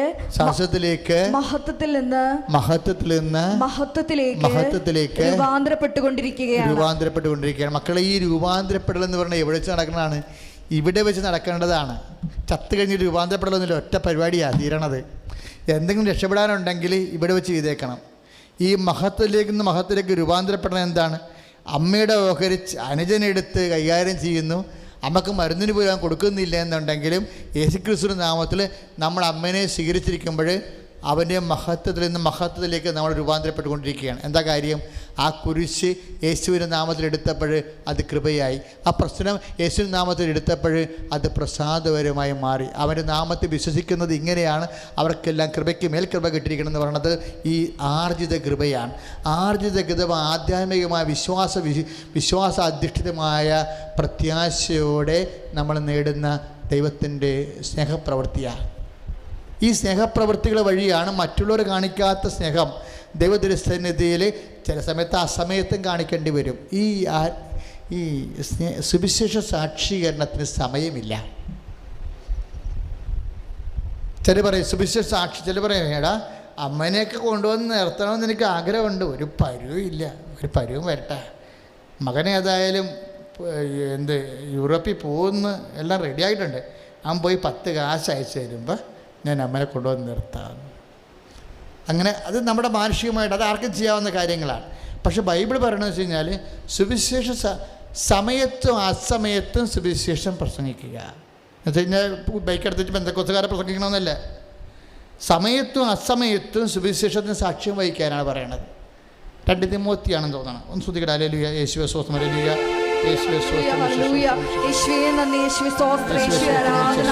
ഹല്ലേലൂയ, ഹല്ലേലൂയ, ഹല്ലേലൂയ, ഹല്ലേലൂയ, ഹല്ലേലൂയ. മഹത്വം, മഹത്വം, മഹത്വം. Glory, glory, glory, glory. Hallelujah, ഹല്ലേലൂയ, ഹല്ലേലൂയ, ഹല്ലേലൂയ. യേശുവേ നന്ദി, യേശുവേ സ്തോത്രം, യേശുവേ ആരാധന. ഹല്ലേലൂയ, ഹല്ലേലൂയ, ഹല്ലേലൂയ, ഹല്ലേലൂയ, ഹല്ലേലൂയ, ഹല്ലേലൂയ. മഹത്വം മഹത്വം ഈ മഹത്വം. 2 തിമോത്തി 4:2 എടുത്ത മോനെ സ്തുതിയുടെ ഹല്ലേലൂയ, യേശുവേ ഹല്ലേലൂയ, ഹല്ലേലൂയ, ഹല്ലേലൂയ, സ്തോത്രം, യേശുവേ സ്തോത്രം, യേശുവേ സ്തോത്രം. വചനം പ്രസംഗിക്കുക. വചനം പ്രസംഗിക്കുക. സാഹചര്യങ്ങൾ അനുകൂലമാണെങ്കിലും അല്ലെങ്കിലും ജാഗ്രതയോടെ പ്രവർത്തിക്കുക. അതായത് സുവിശേഷം പ്രസംഗിക്കുക എന്ന് വെച്ചാൽ സുവിശേഷം സാക്ഷീകരിക്കുക. വചനം സാക്ഷീകരിക്കുന്നത് സാഹചര്യം അനുകൂലമാണെങ്കിലും അല്ലെങ്കിലും. ഇപ്പം നമുക്കിപ്പോൾ സാഹചര്യം, ഇപ്പം ഞാൻ അമ്മനെ കൊണ്ട് നിർത്തിയാണ്, എനിക്ക് എൻ്റെ സാഹചര്യങ്ങളൊന്നും ഇല്ല, എൻ്റെ സാഹചര്യം വരുമ്പോൾ കൊണ്ട് നിർത്താമെന്നാണ്. അപ്പോൾ കർത്താവ് പറയുന്നത് എന്താണ്? അത് മറ്റുള്ളവർ അങ്ങനെ ചെയ്തോളുമല്ല, സാഹചര്യം വരുമ്പോൾ അവരും ചെയ്യും. നമ്മളെ സംബന്ധിച്ചിടത്തോളം മറ്റുള്ളവർ ചെയ്യുന്നതിനേക്കാൾ അധികമായി നമ്മുടെ വിഷയം എന്താണ്? ഗ്രേസ് അപ്പോഴും ഗ്രേസ് അല്ലേ? യോഹന്നാൻ 1:12 അവൻ്റെ നാമത്തിൽ വിശ്വസിക്കുന്നവർക്കെല്ലാം കൃപയ്ക്ക് മേൽകൃപ. ആ മേൽകൃപ എങ്ങനെ ആർജിക്കണം എന്നാണ് ഈ പറയണത്. മനസ്സിലായില്ലേ? മേൽകൃപയെ ആർജിക്കണത് എങ്ങനെയാണ്? ഈ മേൽകൃപയെ ആർജിക്കുമ്പോഴാണ് 2 കൊരിന്ത്യർ 3:18 സംഭവിക്കുന്നത്. എന്താണ്? മഹത്വത്തിൽ നിന്ന് മഹത്വത്തിലേക്ക് അവൻ്റെ സാദൃശ്യത്തിൽ രൂപാന്തരപ്പെട്ടുകൊണ്ടിരിക്കുകയാണെന്ന്. ഞാൻ അമ്മയെ കണ്ടപ്പോൾ അമ്മ ഒരു അലൗകിക പ്രഭയായിട്ടാണ് നിന്നത്. അന്ന് മുതൽ എനിക്ക് ഇത്രയും ബോധം വന്നത്. അതായത് ഞാനും മരിച്ചാൽ അമ്മയെപ്പോലെ ഇരിക്കും, നിങ്ങളും മരിച്ചാൽ അമ്മയെപ്പോലെ ഇരിക്കും. വിശ്വാസിക്കും മരണമില്ല. പക്ഷെ ഒരു പ്രശ്നമുണ്ട്. എന്താ പ്രശ്നം? അത് 2 കൊരിന്ത്യർ 15:41 പ്രശ്നം. അതെന്താണ് പ്രശ്നം എന്ന് വെച്ച് കഴിഞ്ഞാൽ, പുനരുത്ഥാനത്തിന് ശേഷം ആത്മാക്കൾ എങ്ങനെ ഇരിക്കും? നഭോമണ്ഡലത്തിൽ സൂര്യനുണ്ട്, ചന്ദ്രനുണ്ട്, നക്ഷത്രങ്ങളുണ്ട്. നക്ഷത്രങ്ങൾ തമ്മിലും പ്രഭയ്ക്ക് വ്യത്യാസമുണ്ടെന്ന്. അത്രയും പറഞ്ഞാൽ കുഴപ്പമൊന്നുമില്ല. അത് ആസ്ട്രോഫിസിക്സ്, ആസ്ട്രോളജി എന്തെങ്കിലും ആയിക്കൊള്ളട്ടെ. വേറെ ഒരു സംഭവം പറഞ്ഞു, ഇതുപോലെ തന്നെ ഇരിക്കും പുനരുത്ഥാനത്തിൽ നമ്മുടെ ശരീരവുമെന്ന്. അപ്പോൾ എൻ്റെ അങ്ങനെയുണ്ട് പരിപാടി. ആകാശത്ത് ചന്ദ്രനുണ്ട്, സൂര്യനുണ്ട്, ചന്ദ്രനുണ്ട്, നക്ഷത്രങ്ങളുണ്ട്. നക്ഷത്രങ്ങൾ തമ്മിലും വ്യത്യാസമുണ്ടെന്ന് നമുക്കറിയാമല്ലോ. നക്ഷത്രങ്ങൾ തമ്മിൽ വ്യത്യാസം എന്ന് പറയണത്, ഈ ഹീലിയം എല്ലാം കാർബൺ ആകുമ്പോൾ നക്ഷത്രം ചത്തുപോകും, പ്രേതമാകും. നമ്മുടെ ഇന്ത്യക്കാരനാണല്ലോ അത് കണ്ടുപിടിച്ചത്, ചന്ദ്രശേഖരൻ്റെ നോബൽ സമ്മാനം കിട്ടിയ തീസിസാണത്. നക്ഷത്രങ്ങളെ പ്രേതമാകുന്നുണ്ടെന്ന്. പ്രേതമാകുന്ന നക്ഷത്രങ്ങൾ ആകാശത്ത് ഒത്തിരി അടക്കണം, യക്ഷികളെയും പോലെ അടക്കമുണ്ടെന്നാണ് പറയണത്. എന്ന് വെച്ച് കഴിഞ്ഞാൽ ഈ ഹീലിയം എല്ലാം സൂര്യനും കത്തിപ്പോവില്ല. സൂര്യൻ ഒരു നക്ഷത്രമാണ്. അതിൻ്റെതുള്ള ഹീലിയം എല്ലാം കത്തിത്തീരാൻ 400 കോടി കൊല്ലം കഴിയുമ്പോൾ സൂര്യൻ കത്തിപ്പോവും, ചത്തിപ്പോവും, കരിക്കട്ട പോലെ നിൽക്കും. അപ്പോൾ ഈ ലോകം മുഴുവൻ ഇങ്ങനെ ഇരുട്ടായി പോകും. അപ്പോഴും ഈ അതാകുമ്പോൾ പൗലോസപ്പോസ്തലൻ പറഞ്ഞ നക്ഷത്രങ്ങൾ തമ്മിലും പ്രഭയ്ക്ക് വ്യത്യാസമുണ്ടെന്ന്. ഇത് എന്നിട്ട് അവിടെയും പ്രശ്നമൊന്നുമില്ല. നിഗൂഢവചനം എന്ന് പറഞ്ഞാൽ എന്താണ്? ഇതുപോലെ തന്നെയാണ് പുനരുത്ഥാനത്തിൽ ആത്മാക്കളുടെ അവസ്ഥയെന്ന് പച്ചക്ക് പറഞ്ഞിരിക്കുകയാണ്. എന്ന് വെച്ച് കഴിഞ്ഞാൽ കൂടുതൽ കൃപയെ ആർജിച്ചത് സൂര്യനും, അതിനേക്കാൾ കൃപ കുറഞ്ഞത് ചന്ദ്രനും, അതിനേക്കാൾ കൃപ കുറഞ്ഞത് നക്ഷത്രവും, അതിനേക്കാൾ കുറഞ്ഞത് കൃപ കരിക്കട്ടയും. ആ നല്ല കളറൊക്കെ പോയി കരിക്കട്ടയായിട്ടിരിക്കുന്ന പാർട്ടി അകത്താണ് പുള്ളിക്ക് എൻട്രി കിട്ടിയെന്ന് നമ്മൾ എൻട്രി പാസ് ഉള്ളി ഒരു അനുതാപത്തിൽ എൻട്രി പാസ് കൊടുത്തു. പക്ഷേ പ്രശ്നമെന്ന് വെച്ച് കഴിഞ്ഞാൽ കൃപയ്ക്ക് മേൽകൃപയെ ആർജിക്കുന്ന അനുസരിച്ചാണ് നമ്മൾ മഹത്വപ്രഭാവത്തിൽ സൂര്യപ്രഭയാകണതും ചന്ദ്രപ്രഭയാകണതും അതിനകത്ത് ആ നക്ഷത്രപ്രഭയാകണത്. ചില അണ്ണന്മാർ വിചാരിക്കുക ബാധ നടത്താം, പെണ്ണ് പിടിക്കാം, കള്ളക്കേസ് കൊടുക്കാം, അതിർത്തി മാന്താം, എല്ലാം എന്ത് പരിപാടിയും ചെയ്യാം, മേടിച്ചാൽ കൊടുക്കണ്ട, അവസാനം അച്ഛനെ വിളിച്ച് കുമ്പസാരിച്ചാൽ മതി. ഞൊട്ടും. എന്താ പരിപാടി? ഒരു പടിയും നടക്കത്തില്ല. കത്തോലിക്ക സഭ പണ്ടേ കാര്യം പറഞ്ഞിരുന്നെങ്കിൽ എന്തുമാത്രം കള്ളന്മാരെ ഒഴിവാക്കാറുണ്ട് സഭയെന്ന്. എല്ലാം വിചാരിച്ചിരിക്കണതല്ലേ ഈ കുമ്പസാരം കൊണ്ട് എന്തുമാത്രം തോന്നിവാസം ഉണ്ടായിരിക്കണേ. കുമ്പസാരം ഇപ്പോൾ വെളുക്കാൻ തെറ്റെല്ലാം പാണ്ടായില്ലേ. ഇവനെല്ലാ തോന്നിവാസങ്ങളും തരവടിത്തരങ്ങളും കാണിച്ചതിന് ശേഷം അവസാനം അച്ഛനെ വിളിച്ചിട്ട് പോകുന്ന മോങ്ങായിട്ട് കുമ്പസാരിച്ചിട്ട് 2 സ്വർഗ്ഗസ്ഥലം തീരുവാ. ഒരിക്കലും തീരത്തില്ല. തീരുമായിരിക്കും. ഈ നല്ല കളനെ സംഭവിച്ച പോലെ സംഭവിക്കും. എൻട്രി പാസ് അടിക്കുന്നേ ഉള്ളൂ. അതിന് അപ്പുറത്തേക്കുണ്ട്. ഇതിൻ്റെ അകത്ത് എല്ലാം A+, A1, A+, A, B, B ഇങ്ങനെ കിടക്കല്ലേ സംഭവം. അപ്പം അതുകൊണ്ടാണ് ഈശോ ആദ്യം പറഞ്ഞത്, പിന്നെ A+ വല്ലതും വേണമെങ്കിൽ ബലം പ്രയോഗിക്കേണ്ടി വരും കേട്ടാ. സ്നാപയോഹന്നാൻ്റെ കാലം മുതൽ തന്നെയാണ് ക്വസ്റ്റ്യൻ വന്നിരിക്കുന്നത്. അന്ന് മുതൽ ദൈവരാജ്യം ബലവശമായിരിക്കുന്നു, ബലം പ്രയോഗിക്കുന്ന അകത്ത് കിടക്കണമെന്ന്. ഈശോ ഒരു സൂപ്പർ കള്ളനാണ്. എന്നുവെച്ചാൽ പറയാനുള്ള എല്ലാം പറയുകയും ചെയ്യും. നേക്കുമ്പോൾ ഭയങ്കര ക്ഷമയാണ്. പറയാനുള്ള എല്ലാം പറഞ്ഞിട്ടാണ് പോയിരിക്കുന്നത്. സ്നാപയോഹന്നാൻ്റെ കാലം മുതൽ ദൈവരാജ്യം ബലവശമാണ്. ചുമ്മാ ഈശ്വരനെ ഓടിച്ചോണ്ടിരുന്നു കഴിഞ്ഞാൽ ദൈവരാജ്യത്തൊന്നും പ്രവേശിക്കത്തില്ല, ഇല്ലെങ്കിൽ നിൻ്റെ കാര്യം പോക്കാണ്, കരിക്കട്ടയായി പോകുമെന്ന് പറഞ്ഞു.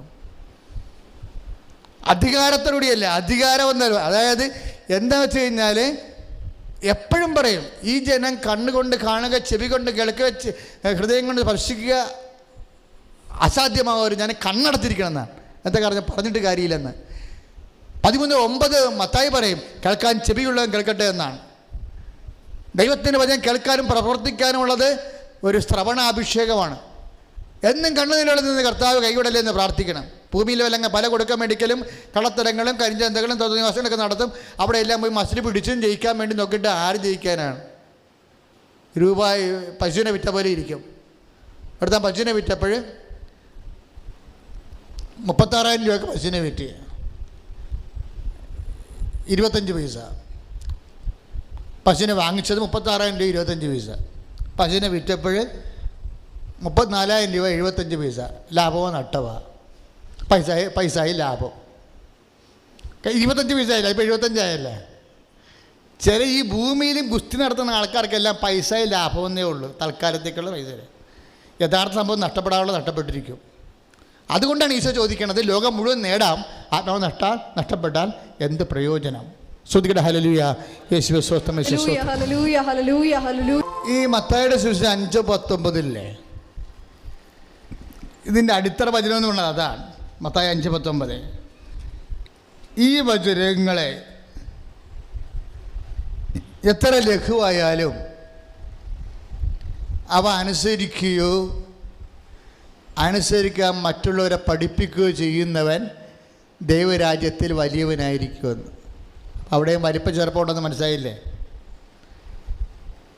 ഇത് മനസ്സിലാക്കാതെ ജീവിച്ചിട്ട് ഒരു കഥയുമില്ല കേട്ടോ. മത്തായി 5:19 ഈ വചനങ്ങൾ അതെത്ര ലഘുവായാലും ശരി, ഇപ്പം ലഘുവായ വചനങ്ങൾ പോലും അനുസരിച്ച് കഴിഞ്ഞാൽ കൃപ കിട്ടുമെന്നതിൻ്റെ എൻ്റെ അർത്ഥം. ഈ വചനങ്ങൾ എത്ര ലഘുവായാലും ശരി, അവ അനുസരിക്കാൻ മറ്റുള്ളവരെ പഠിപ്പിക്കുകയോ ചെയ്യുന്നവൻ ദൈവരാജ്യത്തിൽ വലിയവനായിരിക്കുമെന്ന്. വലിയവൻ. ഈ വലിപ്പ ചെറുപ്പത്തെക്കുറിച്ചാണ് ഈ വലിയവനാകണം എങ്ങനെയാ? ഈ ദൈവരാജ്യത്തിൻ്റെ വചനങ്ങൾ എക്സിക്യൂട്ട് ചെയ്യാൻ നമുക്കെന്ത് വേണം? വിശ്വാസം വേണം, അല്ലേ? അതിനേക്കാൾ ഉപരി എന്താ വേണ്ടത്? പ്രത്യാശ വേണം. അതിനേക്കാൾ ഉപരി എന്താ വേണ്ടത്? സ്നേഹം വേണം. ഈ സ്നേഹത്തിനുള്ള ഗുണം എന്താണെന്നറിയാവോ? നിങ്ങൾ ഈ കുർബാന കഴിയുമ്പോഴും കുർബാന സ്വീകരിക്കുമ്പോഴും ഒക്കെ കർത്താവേ ദൈവസ്നേഹത്താൽ എന്നെ നിറയ്ക്കണമെന്ന് പ്രാർത്ഥിക്കണം. ഈ മനുഷ്യൻ മരിക്കുമ്പോൾ അവസാനം മരിക്കണത് എന്താ? മനുഷ്യൻ മരിക്കുമ്പോൾ അവസാനം മരിക്കണത് എന്താ? ബ്രെയിൻ ഡെത്ത് എന്ന്. അല്ലെ ഈ ബ്രെയിൻ ഡെത്ത് വെച്ചുകൊണ്ട് എന്തുമാത്രം കള്ളത്തരം കാണിക്കാൻ തുടങ്ങി. ഈ അവയവദാനങ്ങൾ, അവയവകള്ളം എല്ലാം കള്ളത്തരങ്ങളല്ലേ? അറബികളൊക്കെ വന്ന് ഇവിടെ കൂട്ടം കൂട്ടി താമസിക്കല്ലേ, കിഡ്നി പോയ ആൾ പാർട്ടിയൊക്കെ. അവർക്കെല്ലാം ട്രാക്കറ്റുകളൊക്കെ വെച്ചിരിക്കല്ലേ. ഈ ബ്രെയിൻ ഡെത്ത് എന്ന് പറഞ്ഞ് ബ്രെയിൻ ഡെത്ത് ഉണ്ടാക്കിയ കിഡ്നി അടിച്ചേക്കുന്ന ആശുപത്രി കേരളത്തിലില്ലേ? എന്നിട്ട് 30 ലക്ഷത്തിനൊക്കെ വിൽക്കണില്ലേ കിഡ്നി? നമുക്ക് ദൈവം മാത്രമേ ഉള്ളൂ എന്ന് ഓർത്തേക്കണം. ഇതെല്ലാം ഒരു റാക്കറ്റാണ്, ലോകം മുഴുവൻ റാക്കറ്റാണ്. ഇവിടെ ഇതിൻ്റെ അപ്പുറത്തും നടക്കും. ഇപ്പം എന്താ പറഞ്ഞുകൊണ്ടിരിക്കണമെന്ന് ചോദിച്ചു കഴിഞ്ഞാൽ ശ്രുതിയുടെ ഹല്ലേലൂയ, ഹല്ലേലൂയ, ഹല്ലേലൂയ, ഹല്ലേലൂയ, ഹല്ലേലൂയ, ഹല്ലേലൂയ. യേശുവേ നന്ദി, യേശുവേ സ്തോത്രം. അവസാനം മരിക്കണേ എന്താ? ബ്രെയിൻ. ആത്മീയ ജീവിതത്തിൽ അവസാനം മരിക്കണേ എന്തായിരിക്കും? സ്നേഹമായിരിക്കും. എന്താ കാര്യം വെച്ച് കഴിഞ്ഞാൽ 1 കൊറിന്തോസിൻ്റെ 13:7 പറയുന്നുണ്ട്, സ്നേഹം എല്ലാത്തിനെയും അതിജീവിക്കണമെന്ന്. സ്നേഹം എല്ലാത്തിനെയും അതിജീവിക്കണം. അപ്പോഴാദ്യമേ തന്നെ നിങ്ങൾ ഈ കൃപയിൽ നിലനിൽക്കാൻ ഉദ്ദേശിക്കുന്നുണ്ടെങ്കിൽ, അതിജീവിക്കാൻ ഉദ്ദേശിക്കുന്നുണ്ടെങ്കിൽ ആദ്യം തന്നെ ഇപ്പം ഞാൻ കുർബാനയൊക്കെ സ്വീകരിക്കത്തില്ലേ? ഇപ്പോൾ കുർബാനയെ സ്വീകരിച്ചിട്ട് നമ്മളെന്താ ചെയ്യണത്? ഇവിടെ മുഴുവൻ പല്ലിയാണ്, ഇതൊക്കെ അടിക്കാനായി ഭയങ്കര ചുക്കിലല്ലോ, അയ്യോ ചെട്ടിയാനും കൊണ്ടാണ് ഇവിടെ. കുഴപ്പമില്ല, എൻ്റെ വീട്ടിൽ ചെട്ടിയാറുണ്ട്, പിന്നെ ഇവിടെ ഇല്ലാത്തത്. ഇതും പറഞ്ഞുകൊണ്ടിരിക്കണേ ആൾക്കാർ. കുർബാനയെ സ്വീകരിച്ചിട്ട് ചെട്ടിയാറുണ്ടായി, വലിയുണ്ടായി, വായിട്ട് നോക്കിയിരിക്കും, മലയാളം നോക്കിയിരിക്കണം. എൻ്റെ മക്കളെ, ആദ്യം ദൈവസ്നേഹം നിറയാൻ വേണ്ടി പ്രാർത്ഥിക്കണം ഉള്ളിൻ്റെ ഉള്ളിൽ.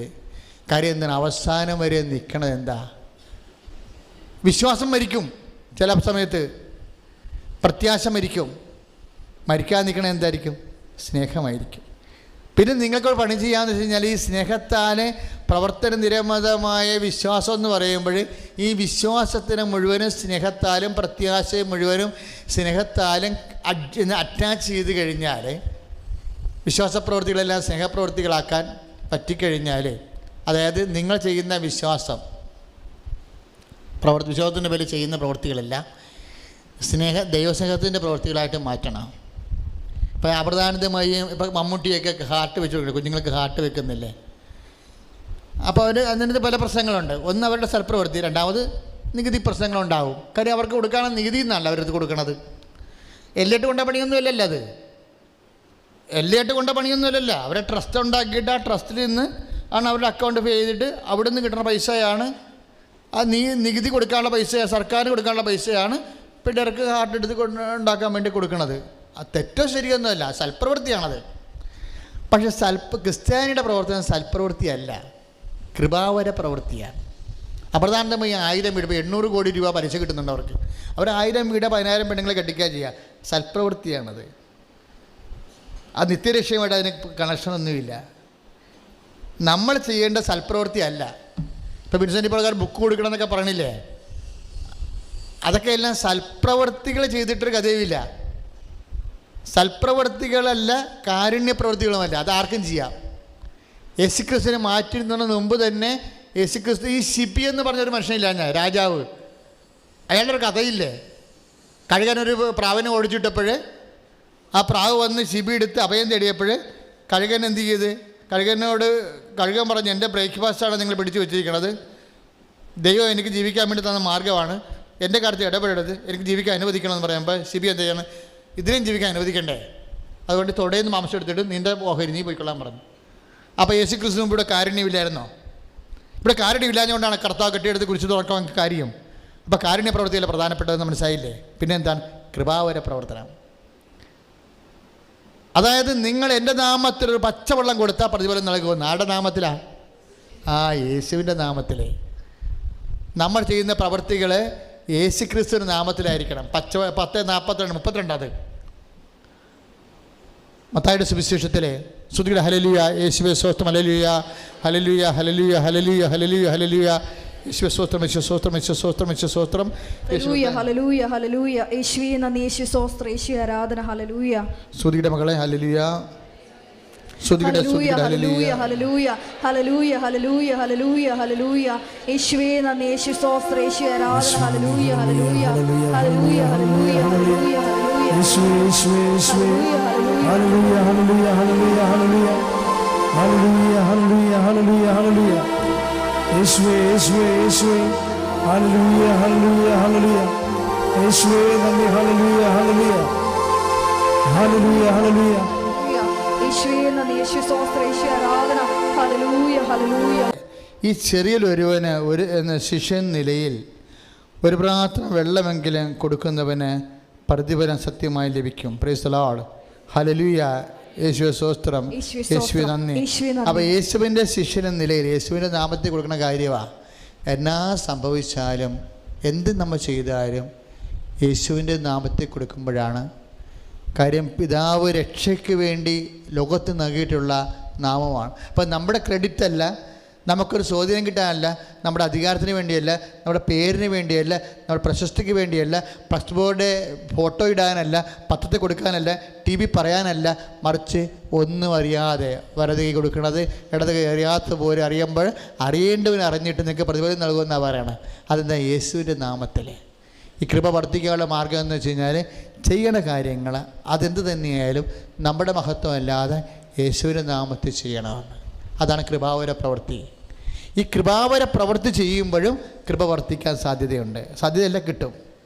കൃപാവര പ്രവൃത്തികളിലൂടെയും മറ്റുള്ളവർ ചെയ്യുന്നതിനേക്കാൾ ഇപ്പോൾ അസമയത്തും സമയത്തും സുവിശേഷ പേര് ചെയ്യാൻ പറയുമ്പോൾ അതനുസരിച്ചിട്ട് നമുക്ക് കൃപാവര പ്രാർത്ഥന അങ്ങനെ മക്കളെ.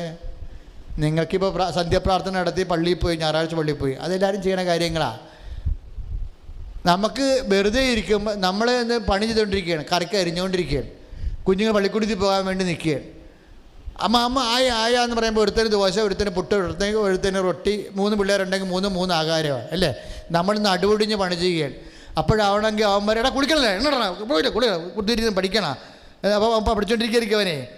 അപ്പോൾ അമ്മയ്ക്കൊരു കണക്കുണ്ട്, അവൻ കുളിച്ച് വരുമ്പോൾ ഈ ദോശ റെഡിയാകുന്നൊരു കണക്ക് അമ്മക്കുണ്ടല്ലേ, അതുകൊണ്ടാണ് അവനെ പായിച്ച് വിടുന്നത്. ഇപ്പത്തിരി അവൻ പറഞ്ഞു അമ്മയും അവനും കൂടി കുസ്തിയാണ്. അത് ദോശക്ക് കുസ്തി, കുളിക്കാൻ കുസ്തി, എല്ലാത്തിനും അമ്മയും അവനും കൂടി ഇടിയാണ്. അത് രസമുള്ള ഒരു ഇടിയാണ്. കാരണം പണ്ട് വരുമ്പോൾ ഇവനെ പാക്ക് ചെയ്യണ്ടേ, അത് കഴിഞ്ഞ് സമാധാനം. അത് കഴിയുമ്പോൾ നോക്കണമെങ്കിൽ ഒരു കൊന്തയില്ല എന്ന് വിചാരിച്ചു. അത് ഏതമ്മമാരും ചെയ്യണതാണ്. ഈ ഗുസ്തിയുടെ ഇടക്ക് പോയി ഒരു സുഖശ്രേയലാണ്. അതാണ് പ്രശ്നം. ഈ ഗുസ്തിയുടെ ഇടക്ക് പോയിട്ട് അതേ വചനം എന്താ പറയണത്? 2 തിമോത്തി 4 എന്താ പറയണത്? സമയത്തും അസമയത്തും വചനം പ്രഘോഷിക്കാതെ പറയണില്ലേ? പ്രാർത്ഥന അതുപോലെയാണ്. ദൈവത്തോടുള്ള സ്നേഹമുള്ളവൻ ആ മകനേക്കാളും ആ മകളെക്കാളും അവൻ്റെ ദിനചര്യയെക്കാളും സ്വന്തം ഉത്തരവാദിത്തത്തെക്കാളും ഞാൻ നിന്നെ സ്നേഹിക്കുന്നു ജീസസ് എന്ന് പറഞ്ഞിട്ട് പോരാൻ പാടില്ലേ? അപ്പോഴാണ് വ്യത്യാസം വരണത്. മാർട്ടിൻ പുണ്യാളൻ അങ്ങനെയല്ലേ പുണ്യാളനായത്? അമ്മയും മരിച്ചുപോയി, ഭാര്യയും മരിച്ചുപോയി, എല്ലാവരും മരിച്ചുപോയി. 8 കിലോമീറ്റർ അകലെ 8 കിലോമീറ്റർ അകലെയുള്ള കമ്പനി പോയി ജോലി ചെയ്യണം. രാവിലെ എഴുന്നേറ്റ് തന്നെത്താനും ഭക്ഷണമെല്ലാം ചെയ്തിട്ട് ഒരു പിച്ചള ചോറ്റുപാത്രത്തിൽ ചപ്പാത്തി എടുത്തുകൊണ്ട് ഈ മനുഷ്യന് ഓടുകയാണ്. 8 മണിക്ക് കമ്പനിക്ക് കയറണം. അത് കുർബാനയ്ക്ക് സമയമില്ല. പക്ഷേ അതിനുശേഷം ഓട്ടത്തിൽ ഒരു പള്ളി നിൽക്കുന്നുണ്ട്. ആ മാട്ടിന് അവിടെ കൂടി പോകുമ്പോൾ ആ പള്ളി അടഞ്ഞു പോകും. കുർബാന അവിടെ തീർന്ന് കാണും, ആൾക്കാർ പോയി കാണും. അപ്പോൾ ഈ ചോറ്റുപാത്രം പിടിച്ചു പറ്റണില്ല ഏട്ടാ, ഇതെല്ലാം ചെയ്ത് വന്നപ്പോൾ ഇത്രയും നേരമായി. മാട്ടും വന്നു കേട്ടോ, മാട്ടും പോണ്, വേറെ മാർഗം. അതാണ് സംഭവം. അതാണ് സ്നേഹം. ചെയ്യണ ജോലി സ്നേഹമായാലും അതിനൊക്കെ ദൈവത്തെ ഒന്ന് ഓർക്കുക. കൃപയാൽ നിറയും. Praise the Lord. Praise the Lord.